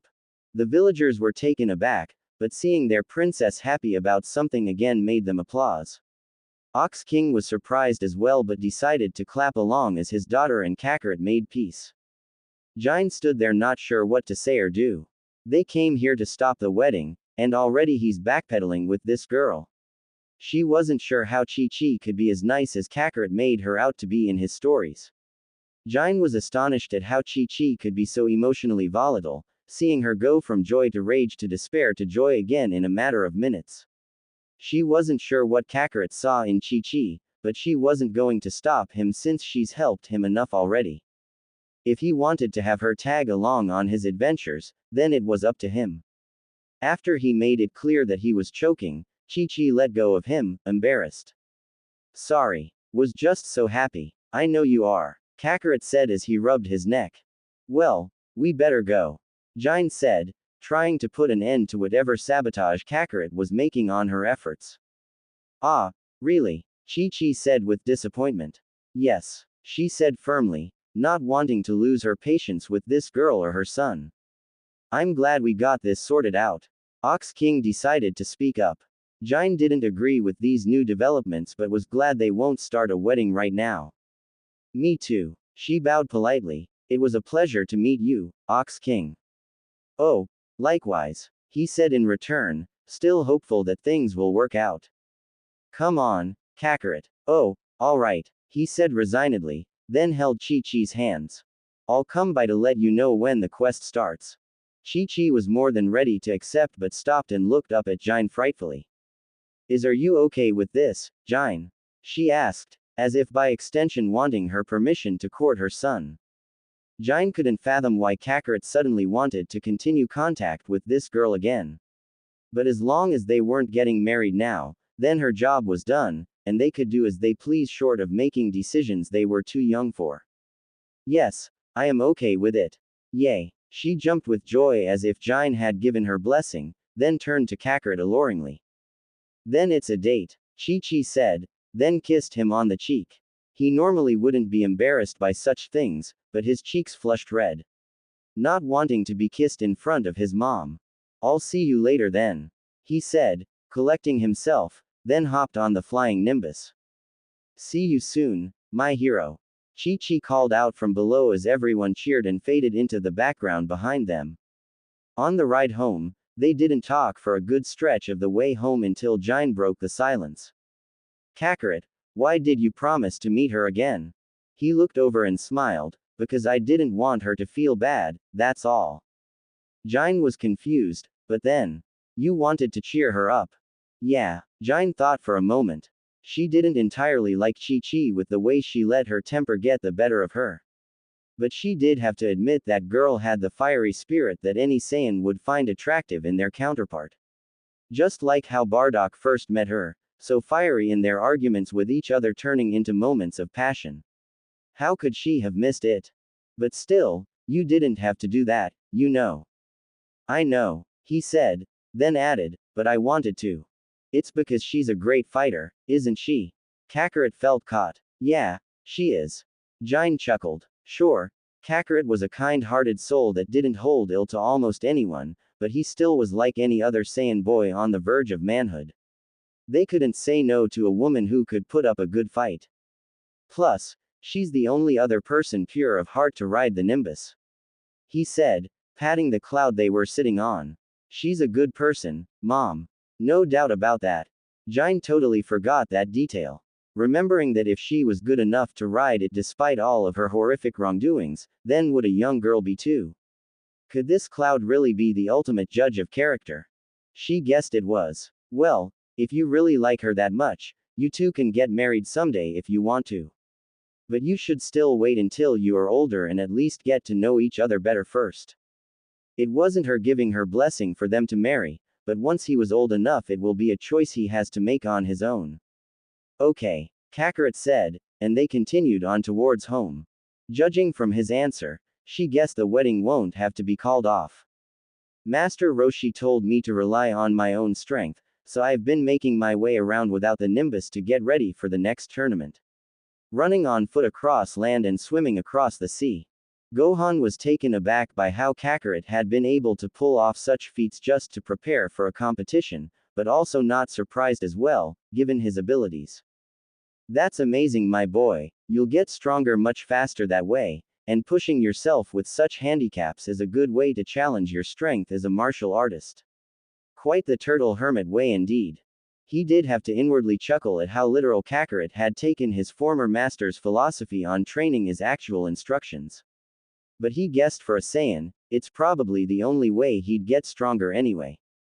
Thanks, Grandpa. I'm so glad I got to learn such ways to live by from Roshi. If there is no real challenge, then it is not worthwhile.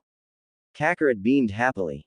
Gine sat across the table and took another sip of her tea. She smiled genuinely. Me too, son. I'm really glad you've taken these things to heart. She said, but she was somewhat distracted. Kakarot had come back after another year of traveling. He had grown a couple inches taller and was more muscularly defined, on the brink of his growth spurt. He told them all about his adventures of how he fought pirates at the bottom of the ocean, defeated the last remnants of the Red Ribbon Army, trained with a talking cat named Corrine, meeting his master's sister who was a witch or fortune teller of the like, saving villages from demons, and foiling con artists. During all this, Kakarot took his mother's advice and brought Chi-Chi along on his escapades. She was still sour about them not getting married, but from the way he described their time together on this trip they had grown closer. Trotting the globe, doing something they actually enjoyed doing, fighting. Kakarot even said they made a date out of it once, since it was the most romantic thing he could think of when pried by Chi-Chi. Through it all, he had grown to like her since she was a capable fighter unlike Bulma or another girl in their group named Launch, not to mention they were all older than him too. Gine couldn't fathom why Kakarot could stand to be around someone as volatile as Chi-Chi, for even she had a temper that rivaled some of the more ill-mannered female Saiyan warriors she once knew. But from how fond Kakarot described the way Chi-Chi fought and how she saved his tail from being lost again to the Pilaf gang, there was a real bond growing between them. But Gine focused on one story that Kakarot shared. That they had used the Dragon Balls to wish his friend Upa's father back to life after he was murdered by the cruel mercenary Dao. Gine was so proud of him for using the wish for something so noble. But her heart stopped when she realized that he said he used the Dragon Balls to resurrect someone. So, it is possible. Something that had plagued her mind and heart ever since they learned the truth of the Dragon Balls. A hope she never dared to entertain unless she knew for sure. Could she really? You ready to go to the tournament, Mom? Kakarot interrupted. What tournament? She asked, feeling a little guilty that she wasn't paying attention. Yeah, the 22nd World Martial Arts Tournament. You said you'll come along next time, and it'll be in a few days, so I hope you're ready to, since I'm supposed to swim all the way there as part of my training. You could fly or take the Nimbus though. Gine thought for only a second or two. I'm not going. What? Kakarot couldn't believe what he was hearing. I said I'm not going. Gine stated flatly. But you promised. Kakarot objected, almost bewildered.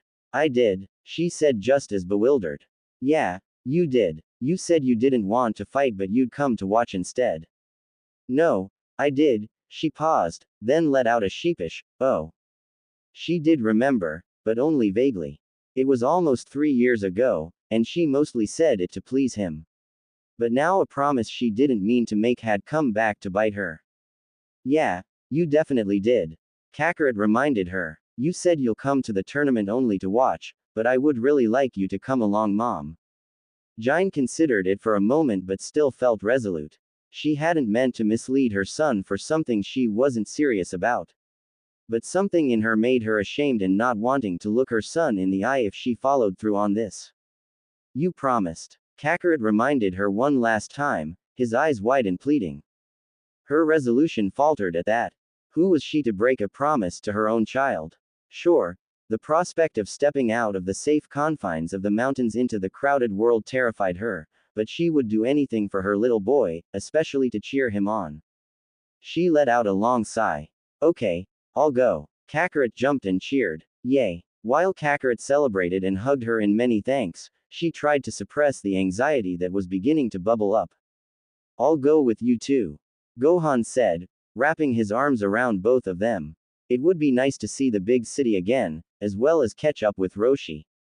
Yeah, it really will. Kakarot chirped, getting even more excited and laughing with Grandpa Gohan. Gine let them bask in the anticipation while she left herself to resignation. Go get your things packed, boy, we'll leave in the morning.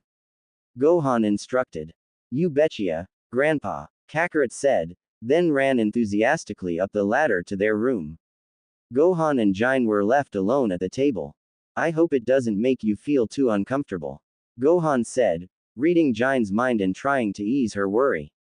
It does, she said simply. She really didn't want to go. That's the thing about your boy, there's no procrastination or going back with him. Gohan said.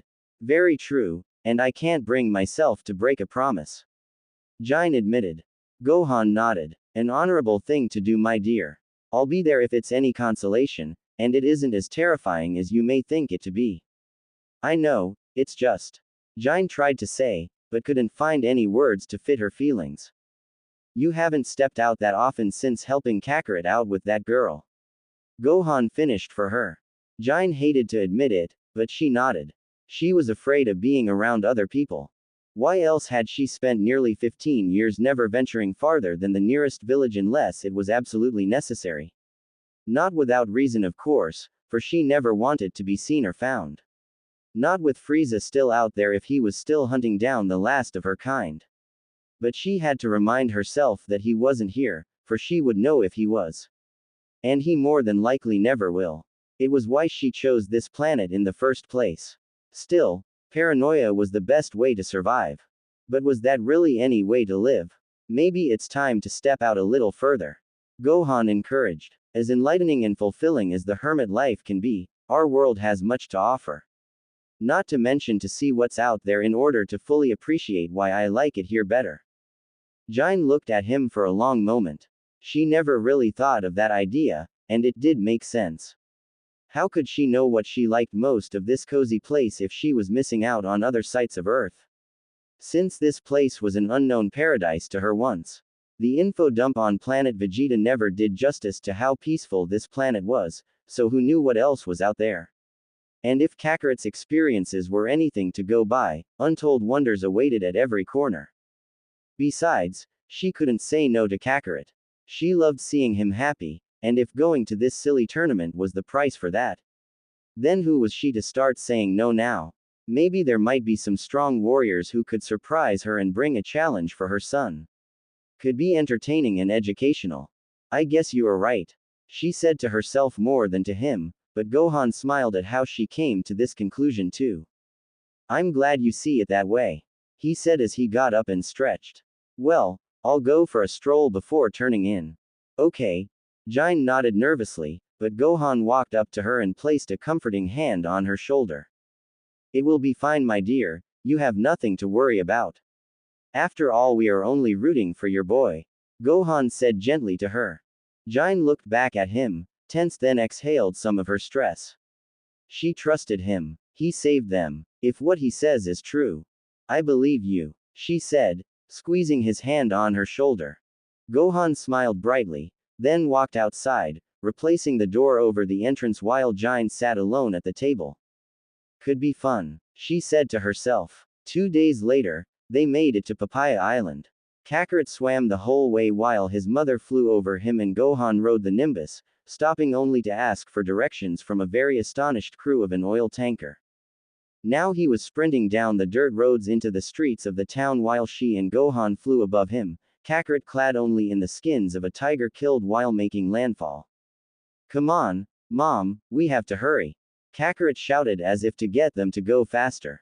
Or else I won't be able to register. Are you sure you don't want a lift with the Nimbus? Grandpa Gohan playfully asked the obvious solution.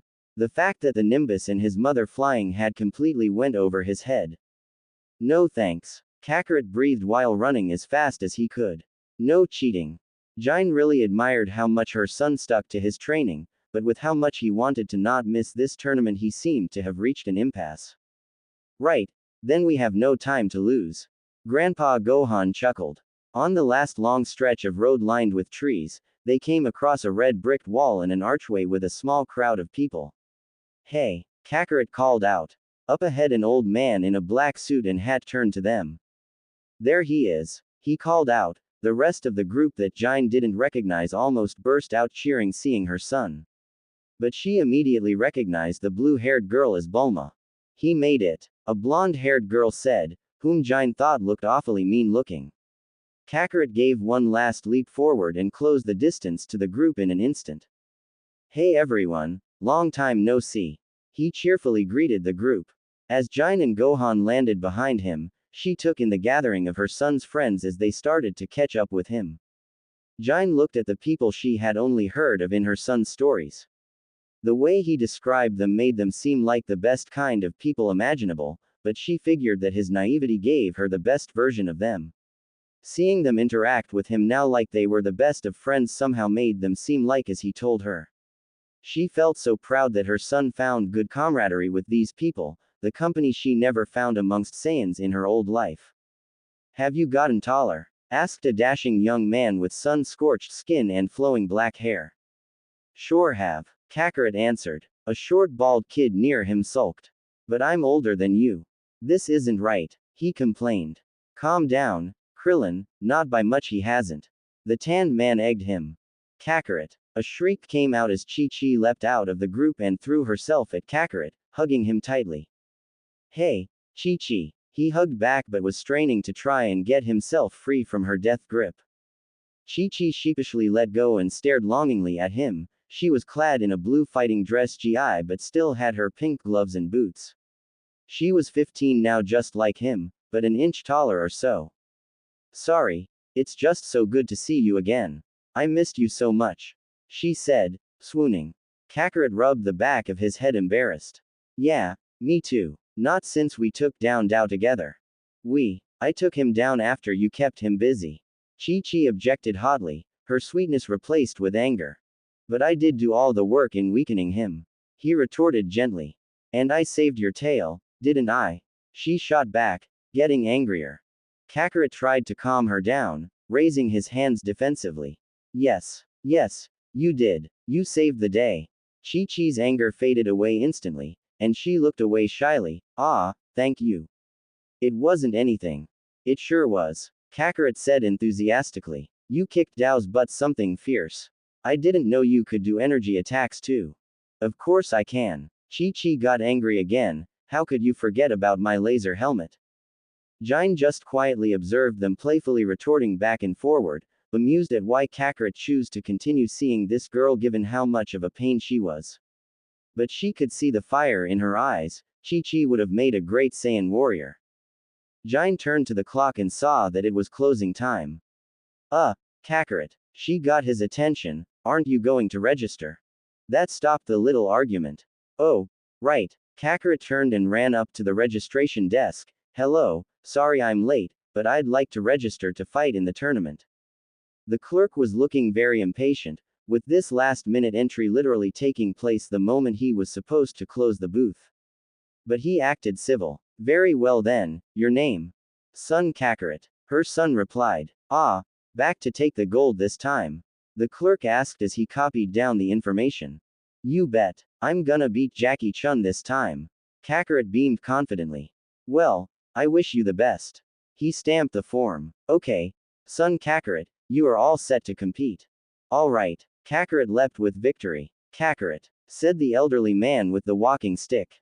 Gine noticed his long white beard and that he was wearing the exact same shades Gohan gave them to look at the moon with.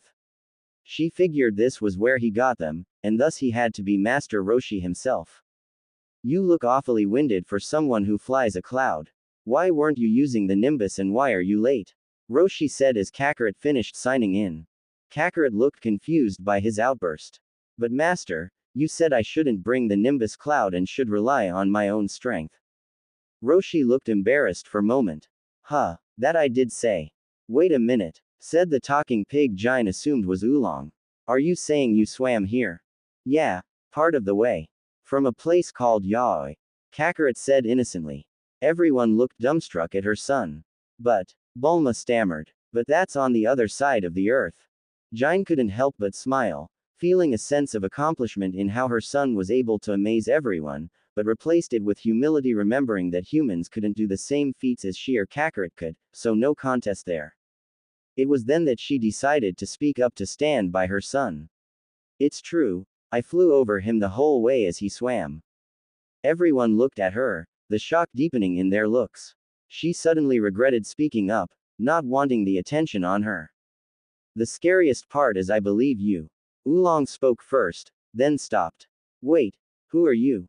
Good to see you again, Gine. Chi-Chi said cordially to her, but there was a coolness in her voice that Gine noticed. Gine. Bulma's face contorted to something of faint recognition, then lit up once it hit her. Oh hey, I remember you. Oh, everyone. Kakarot turned and gestured towards Gine. Quote. This is my mom. Not wanting to show how anxious she was, she gave a bow to them. It's nice to meet you all. Kakarot here has told me so much about you and all the travels you've done together. She said politely. Hopefully good things. Am I right, Krillin? The tanned young man said slyly while the bald kid, Krillin, gave him a, shut up, look. Oh hush, Yamcha. Bulma playfully slapped the tanned man and turned toward her. It's good to see you again, Gine. It's been a very long time. Indeed it has. Gine said as she shook Bulma's hand. Did you get your lifetime supply of strawberries? Gohan asked. My what? Bulma looked over, confused, then blushed. Oh well, that didn't. Gohan laughed. I'm only kidding. Kakarot told us all about your wild adventure for the Dragon Balls. About how I was the one who saved the world. Oolong quipped. Yep, that too. Still don't know why you wished for panties though. Kakarot said aloud. Everyone laughed hard at Kakarot's innocent remark. It worked, didn't it? Oolong defended himself. Yeah it did. Being a perv saved the world. Who would have thought? Bulma quipped with an eye roll. And besides, you got what you wished for in the end. The tall young man, Yamcha, pulled Bulma close and she blushed, feeling at ease immediately in his embrace. Gine figured Bulma's true intentions with the Dragon Balls were different from what Kakarot relayed, but didn't know what exactly until she saw it now. These two definitely had chemistry. Yamcha extended his hand to Gine's and shook it. It's a pleasure to meet you, ma'am. Likewise, she said. You must be Yamcha. I am. The fearsome desert bandit and friend to Kakarot. He declared in a boosting voice, puffing his chest in a heroic pose that made him look oafish. But nowhere as much of a real friend besides me. Piped Krillin. And you must be Krillin. Gine said, bending down and offering her hand that he shook. His stature was as small as Kakarot's, and he had a mischievous yet kind look to him. That's right. Kakarot and I trained really hard together with Master Roshi for the first tournament. And trained hard they did, said Roshi as he came up to them. Gine bowed respectfully. It's an honor to meet you, Master Roshi. Roshi returned the bow. The pleasure's all mine, Gine. He smiled then shook her hand. Your son is an amazing student. Aside from me of course. Gohan joked, causing Roshi to notice his former pupil. Gohan. Roshi perked in joy. It's good to see you again, Master. Gohan bowed. I see that the years have been treating you nicely. Roshi chuckled. Oh, I'm still hanging in there for someone my age. Of course, the years are always kind to you. Oh, definitely. Gine did wonder. This old man was Gohan's master since he was a boy. Gohan looked to be older than him, so how could this guy have been his master? Either he had a very youthful vigor, or he was immortal. So, how've you been? It's been years since I've last seen you. Been doing very well. I've managed to live quite a peaceful life even with these two dropping out of the sky. Gohan quipped slyly. Gine felt panic rising. Was he really going to tell them that they were from another planet? Roshi leaned closer to her and whispered, "No need to worry, Gine. I already know the whole story of you and your son. And it's not one I or anyone here will be broadcasting to anyone else anytime soon." Gine felt very grateful at that. She was told this man was a pervert, but she could tell that he was also very wise and kind. "Thank you," she said to him. "No worries, my dear. Now, let's meet the rest of the Gon. Come out of your shell at last, Roshi," came another voice. They all turned to see a trio of men led by an old man in a green robe standing before them. Gine sensed the calm and easygoing Roshi tense into something serious as soon as he laid eyes on him. Gine looked him over, her Saiyan and overprotective maternal instincts assessing this new threat. Whoever he was no friend to Roshi. He wore a swan hat and pointed gray mustaches that looked more ridiculous than intimidating. She sensed arrogance dripping from him. A tall bald man behind him had a third eye in his forehead and looked nothing short of cold-blooded. And the shortest of the trio, a dwarf or child, whose skin was as white as porcelain with red cheeks. But he looked so lifeless and still. "Crane, I'm amazed that you are still alive," Roshi said to him, his cheery demeanor gone and replaced with contempt. The man Roshi called Crane chuckled evilly. "The lines on your face are just as deep, old friend." "That was rude," Bulma remarked. Kakarot stared Crane down from behind Roshi and Gine, sensing the bad energy coming from him and readying himself for a fight. "Relax, I'm not here to start trouble. I hear a little whisper that your pupils did quite well last time. I guess the saying is true, anything can happen. What's it to you, huh?" Roshi yelled impatiently. Crane laughed maniacally. "You're out of your league, Roshi, admit it. You were blessed by my absence last time, but we both know that fighting against my team is an exercise in futility. Not even Jackie Chun could handle my boys. Do yourself a favor and go home." The bald three-eyed man grinned threateningly behind his master. The doll-like boy stood still expressionless. Gine wondered if he actually was a doll. Crane looked over all of them and continued his abuse. "I sympathize with your crew, I really do. Inadequacy is always such a tough pill to swallow, but it sure beats public humiliation." Gine knew that this little man could not physically harm her or any of them, but the sheer disrespect he was showing to her son and his friends almost made her Saiyan senses tell her to kick his head clean off his shoulders. "Thanks for the concern," Roshi interrupted. "It's nice to see some things haven't changed. Like you're still full of hot air." Crane's facade of cool arrogance quickly gave way to anger. "You better stay out of my way.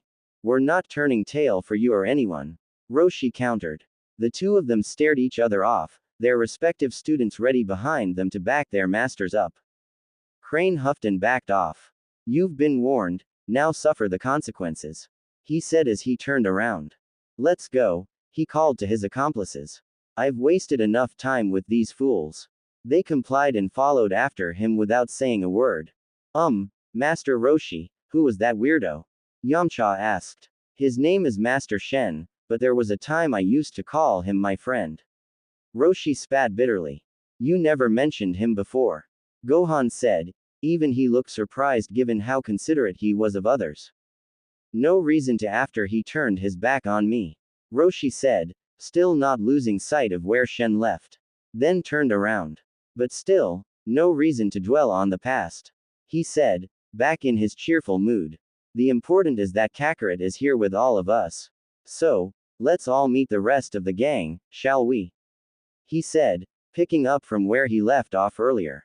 So, they all exchanged pleasantries, The episode with Shen already forgotten and with Gine officially introduced to everyone in the gang after shaking hands with Yamcha's shape-shifting cat Puar, Roshi's talking turtle, and the other human female of the group, Launch.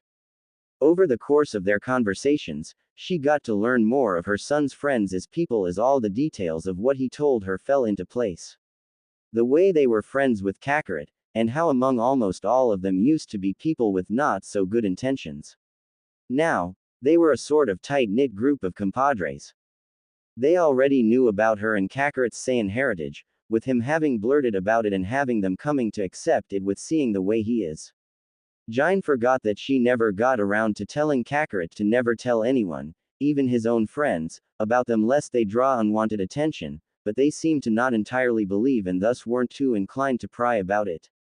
Gine couldn't be more thankful for that. She was also touched by how she was immediately accepted as if she were one of them already. Her son was such a good friend to all of them that they accepted him and her without question. Although she had just met them, she really started to feel at ease with them. She never would have thought something like this to be possible, as she never had anything this close with anyone back on planet Vegeta even when she was with Bardock's crew. This world truly was full of wonders. The only exception was Chi-Chi, who wasn't so warm to her as everyone else. Her father couldn't come to the tournament since he had to watch over the kingdom, so it's just her. She didn't really get over having her plans of early marriage to Kakarot undone by Gine. To be fair, Gine didn't like her too much either but decided not to dwell on that and accept her relationship with her son, and how happy it seemed to make him. Now that we are all acquainted again, Roshi stated, I suggest we all go get a bite to eat before the big fight. At the thought of food, Kakarot leapt as excited as he can be. Everyone else was excited too, even Gine, since no matter how dignified she made herself to be, a Saiyan never turned down a good meal. They don't come any bigger than the World Martial Arts Tournament, so let's get the best in town. Roshi declared, and everyone headed off toward town, Kakarot declaring he'll eat until he burst. Knowing him, he probably just might do that. None of them noticed Roshi looking sheepish as he realized he didn't have any money. The following morning Gine was on edge. She did not get much sleep the night before with so many things taking her mind from any place of peace. She spent a good portion of the night trying to ward off Roshi from the girls' room while fighting off how much she overate at dinner. Who would have thought that would happen? The food on this planet was so good, and getting used to sleeping in a hotel. Not that she had never done before. For her time in the Frieza forces she shared quarters with countless other warriors. But today she was not feeling good at all. She wasn't sure how, but knew there was something off about this day, and it wasn't just her lack of good sleep. Roshi disappeared as they entered the tournament grounds, said he had to go, do something. Gohan quietly confirmed to her that it's to change into Jackie Chun. She immediately knew not to tell anyone. Ladies and gentlemen, came an announcement over the ground's PA system. Welcome to the 22nd World Martial Arts Tournament. The entire place erupted into cheering. Gine winced at the sound. The sheer volume of people and noise in one place almost overwhelmed her. Not even planet Vegeta on its last day with everyone back home was this crowded. Nothing could have prepared her for this, and with how tired and on edge she felt, she wanted to go home now. The announcer came on again. For all fighters participating, the preliminary matches will take place inside the main building in 5 minutes, so please report in soon. Alright Mom, this is it. I'll see you when this is over. Kakarot said as he clasped her hand, not noticing it was trembling. Gine snapped out of the bombardment of noise for a moment when her son hugged her. Remembering what she was here for, she let that be the force to help her through the fear of being here. She hugged him tightly before he ran off with Krillin and Yamcha. Good luck, she called out before he disappeared into the crowd entering the building. She was here for her son, and she will cheer him on no matter what. First match should be starting now, Oolong mentioned to a worried Bulma while he tried his hand at a vendor game. I just hope they get through it in one piece, she replied, her thoughts wandering towards her friends and the one she cared most about up against so many strange and scary fighters from all over the world. Over 100 of them against her 4 friends, so many odds to get through, especially for Yamcha despite her confidence in him. Don't worry, Bulma. Yamcha and the others will be just fine. They know what they are doing, honest. Puar reassured, holding a drink as big as her. I sure hope you're right. Bulma sighed. The gang had stopped by the food court to get something to eat while they waited for the preliminaries to finish up. Gine sat down with Gohan beside her and tried to focus on eating the strange food before her to take her mind off of the masses of humanity around her. That and her lack of good sleep from the night before had her on edge. She bit into a piece of breaded sausage she had never seen before. The acidic taste of quickly cooked meat mixed with preserved sauces took her aback after that one bite, almost gagging. While the smell of cooked food was enough to make her hungry, the subtle things her sensitive Saiyan senses detected in the scent of these foods made her question the wisdom of consuming more of it. What is this again? She asked aloud. A hot dog, replied Launch in her blonde form. She looked bored out of her mind from just waiting there. Ya never had one before? No, I haven't. Gine replied honestly, making a face at the meat sandwich she held. Launch stared at her for a moment longer as if studying her. Huh, first time for everything I guess. She said and went back into staring off into the distance. Gine tried to keep eating, trying not to embarrass herself for not knowing what these things were, along with all the other earthling customs she was trying to learn. Sure, these people were her son's friends, but Kakarot and her were not like them at all and garnered strange looks every now and then. Launch seemed like a nice girl, when she was her docile self and not her blonde self as everyone said to her clandestinely. She forced herself to finish the hot dog, trying to keep it down after she was done. The processed food here couldn't even be called food at all, compared to what she grew and cooked back home. Not even the rawest of meats she used to butcher back on her home planet were as distasteful as the stuff these humans ate here in the cities, which Gine could still not get over just how there could be so many people around. Trying to stay occupied lest she be overstimulated by the constant drone of the people she took in the surroundings. She had to admit that the change in scenery from vast unending forests and mountains to a very festive gathering of harmless humans seems to have some charm to it. But still, a little overwhelming, isn't it? Gohan asked her. Gine could only nod as if he had read her thoughts. She had been on edge ever since they got here. I can see just one thing that's enough to drive anyone out into the mountains, she said dryly. Gohan nodded in agreement. Though the World Martial Arts Tournament is a grand event to test out your skills in combat, the crowds can definitely get to you as they come from the world of non-fighters. They are just here for the entertainment rather than to learn. If it was just to be with like-minded folks, then it would be more bearable. Gine surveyed the crowd, seeing children begging parents for sweets, overly fat men stuffing their faces with the barely edible food, and rowdy types getting drunk on whatever humans pass here for alcohol. I can definitely see why, too. So, where did that imbecile turtle hermit run off to? Cackled a familiar voice approaching them. Gine groaned inwardly. It was that impudent little old man who called himself Master Shen, or Crane, but came off as nothing more than an agitating nuisance rather than a master of martial arts. In the ocean. Bulma shot at him. Why don't you go jump in and find him? HMPH. Crane scoffed. Knowing him, he probably ran back home too embarrassed to watch his ill-advised pupils get crushed in the tournament. Oh, shut up, Bulma demanded angrily. Crane stepped closer to her. It's common knowledge. Roshi's boys can be beaten with one pinky. Oolong and Puar gawked at him, in amazement and a twinge of fear as if they believed him. Gine didn't. If anything, she felt no respect for the man whatsoever. Bulma stood her ground. You're misinformed. Now please, leave me alone. Go. Crane ignored her. I can tell by your posture that you're upset. It's tough to back a loser. Cheer up. You don't have to stay with Roshi's team. I could use someone like you. Gine's tail twitched under her skirt. She thought she couldn't get any more revolted from him, but it appeared that she was wrong. He reminded her all too well of the Saiyan elites back on planet Vegeta that acted just like him, complete bullies that pushed around everyone and anyone, especially those below their ranks like her. But this wasn't planet Vegeta. This man had no right to harass her and her friends in such a way. And she wasn't going to let him dish out any more verbal abuse to them.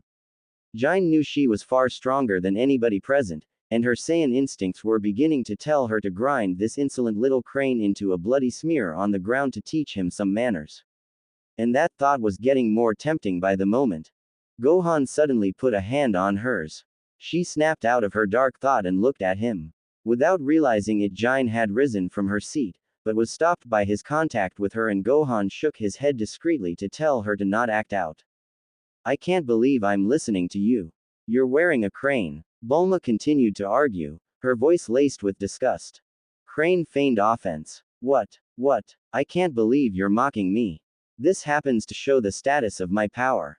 Gine didn't know what to feel at that moment, anger at Gohan for stopping her from defending their friends, or grateful for him preventing her from making a scene. Either way, she hesitantly let it go and sat back down.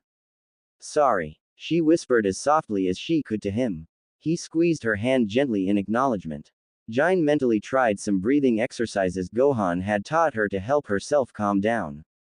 Crane looked over Gine, not giving her a moment's thought, and looked at Launch, who seemed to have dozed off. Hey lady, are you awake or what? She didn't respond, but Gine noticed how the old man stared at Launch's. Ma'am, hello, Crane repeated. Launch suddenly opened her eyes, enraged and somehow wielding a submachine gun. Can't a girl get a moment's rest? She yelled and fired at Crane. It took a few seconds to empty the clip, but Crane's arms flew into a blur as he caught every single bullet effortlessly. Launch stared him down, still fearless. Gine and Gohan could do feats like this and were unimpressed. But everyone else looked at him slack-jawed in disbelief. Give Master Roshi this message, Crane arrogantly ordered as he dropped the bullets he caught to drive his point home. He can best help his pupils by preparing for their funerals. He then turned and walked away without another word. They all sat there, unsure of what just happened. And I thought Roshi was bad. Bulma broke the silence. Gohan frowned at her. My master may be a bit perverse, but never treated people with disrespect and threats. True that. Turtle spoke up. Gine let go of a breath she didn't realize she was holding in, having forgotten her exercise, and unclenched her fists that she so desperately wanted to drive through Crane's stupid face after mocking them for nothing. Off to a great start, this tournament is, she thought to herself. It took another 2 hours for the preliminaries to be over with, and Kakarot rejoined them along with Krillin, Yamcha, and Chi-Chi. They all breezed through the elimination round with no trouble and are ready for the main event. And it's about time too. After the incident earlier with Crane, Gine wasn't sure how to distract herself with the already overwhelming sensations of being in a strange place with large crowds. She tried her hand at some of the vendor games for a little while with Oolong and Puar, winning lots of, quite frankly, pointless prizes meant for children. But she partook in it anyway to play along with her friends to make them happy and have a good time. But after a while she was getting bored out of her mind with such trivial play, even after seeing Launch shoot up a vendor. At least she was having fun. That's great. I'm impressed, guys. I guess you did learn a thing or two from Master Roshi after all. Bulma said, scarfing down a sugary snack. Gine tried some more of the food and found that the sweets were very delicious indeed, but too much so, and couldn't eat them as much as the rest of them did. Krillin looked around. Speaking of Master Roshi, where is he? I haven't seen him since it started. Wherever he is, I'm sure there's trouble, said Turtle. Bulma smirked. It's kind of nice. I need a break from the old man every now and then. I'll tell you what you need. A napkin, said Roshi out of nowhere and surprising everyone. And for your information, I've been hiding amongst the crowds, watching the elimination round. I come here to see my boys fight, not stuff my face with sweets. So, did you like what you saw? Krillin asked his master. From what I witnessed, I'd say all 3 of you. 3. Hey, what about me? Chi-Chi indignantly. Oh my, I'm sorry, all 4 of you have improved a great deal. Roshi said, flustered. I think we have a strong shot of winning this title. Don't worry, master, we'll win, said Kakarot with such fire in his voice. Then the announcement came. The championship is about to begin. Will all competitors please report to the temple at this time? Bulma and Yamcha exchanged glances and hugged. Good luck out there, baby, she whispered. Yamcha winked. See you, Mom. See you, Grandpa. Kakarot called out as he left for the temple. Good luck. They called back. It's on, guys. Maybe the rest of you can find a good place to catch the action. Krillin said. Oolong looked sly. With Launch here, anything is possible. She's good at making room. Then gestured towards her. Follow me, boys and girls. My friend and I will find you the best seats in the house. Launch declared as she pulled out her pistol. Everyone in sight of her, the gang included, was horrified. All right, people, listen up. I want this path cleared out on the double. Launch barked at the crowd around them and fired her gun in the air as well. Let's go. Move it. Everyone fled as they marched toward the arena. Gine was too embarrassed and kept her head low. Did Launch not know how to be a little less excessive at all? At the arena itself, Gine was astonished by the sheer number of people packed into one place to watch someone fight. Never in her life had she seen so many live bodies at once, not even the entire population of planet Vegeta on its last days where every Saiyan was recalled. Her hyper-tuned Saiyan senses were screaming at her by the vast overlapping sounds and scents of so many varieties of people here. So overwhelmed she was that a wave of panic gripped her. She didn't want to be there, but far away in the mountains back in their cozy little home on Paozu. Right now. She held Gohan's hand even though she was eager to take off and leave the arena. But Gohan noticed how her hands were shaking. Don't worry, my dear. I'm right here. She somehow managed to hear Gohan's voice through the cacophony of sounds bombarding her from all around. Hearing his words helped Gine calm down a little, and she set aside her thoughts of wanting to go home as best she could. She won't run away from this just because she had gotten too used to living in isolation for so long. She was here to cheer her son on, and by the gods that's what she was going to do. Roshi had slipped away quietly from them as everyone gathered by the ring. Gine didn't say anything and pretended not to look as he went off to go change into Jackie Chun. The rest of the gang took notice of his absence and sent Oolong and Puar out to search for Roshi, eventually coming back without him and Oolong battered for looking into the women's bathroom. What if Master Roshi isn't hiding? I wonder if something bad happened to him. Launch asked, back to her peaceful self. Hello, ladies. Came that loathsome familiar voice of Crane. Gine immediately forgot her anxiety of being there and looked toward where Crane's voice came from. She saw his crane hat poking above the crowd like a swan on water. Gine would have found it funny if it weren't for the repulsive human being that hat was atop of. I heard you lost a turtle in the crowd. I hope I didn't step on him. He mocked. Bulma glared at him. If that was an attempt at some cleverly veiled threat, you failed miserably. You'd better not have anything to do with this. HMPH. I'm in the dark the same as you. Crane admitted. Oolong crossed his arms, the bruises he sustained for peeking flared up in pain. I'm sick of looking, I'm staying. Crane looked at Oolong in mock pity. Come on, life's too short to be sour. I'll find him for you. Huh. They all looked at him and at each other amazed. But Crane walked off before anybody could say anything. Gine looked at where Crane went and turned to Gohan. What's with that guy? She asked. Gohan shook his head woefully. I have no idea. Master Roshi never mentioned he had a friend like him before. But I guess I can see why he would never talk about him. I bet. With the way he acts. Gine remarked. Then she looked out onto the elevated square slab of white tiles that served as the ring. Hey, look, she pointed. The tournament staff wheeled out the roster for the finalists who were going to fight in the tournament itself. They scanned the lettering from their first row seats and read the fighting order. First match will be Yamcha against someone named Tien Shinhan, then the second match was Pampat against Jackie Chun, the third was Krillin against Xiaosu, and finally the last fight was Kakarot against Chi-Chi. Only 3 strangers for our 5 friends to get through. Gohan said as he read the roster. Guess one or more of them will have to fight each other, so this should be interesting. A buzz grew in the air as the last of the spectators came into the arena, with the roster now visible for everyone. They knew the first fight was drawing near. Quite a crowd, Turtle observed. Oolong snorted. Yeah, and Roshi's hiding in it somewhere. Bulma looked confused. It doesn't make any sense for Roshi to hide from us. That's true. Especially when Launch got us such great seats. Puar added. Huh, I did. Launch asked innocently. No one answered, and some even looked nervous. Now this was something Gine was rather curious about. Yeah, you did. Gine spoke up. You fired a gun in the air to scare people out of our way to get here.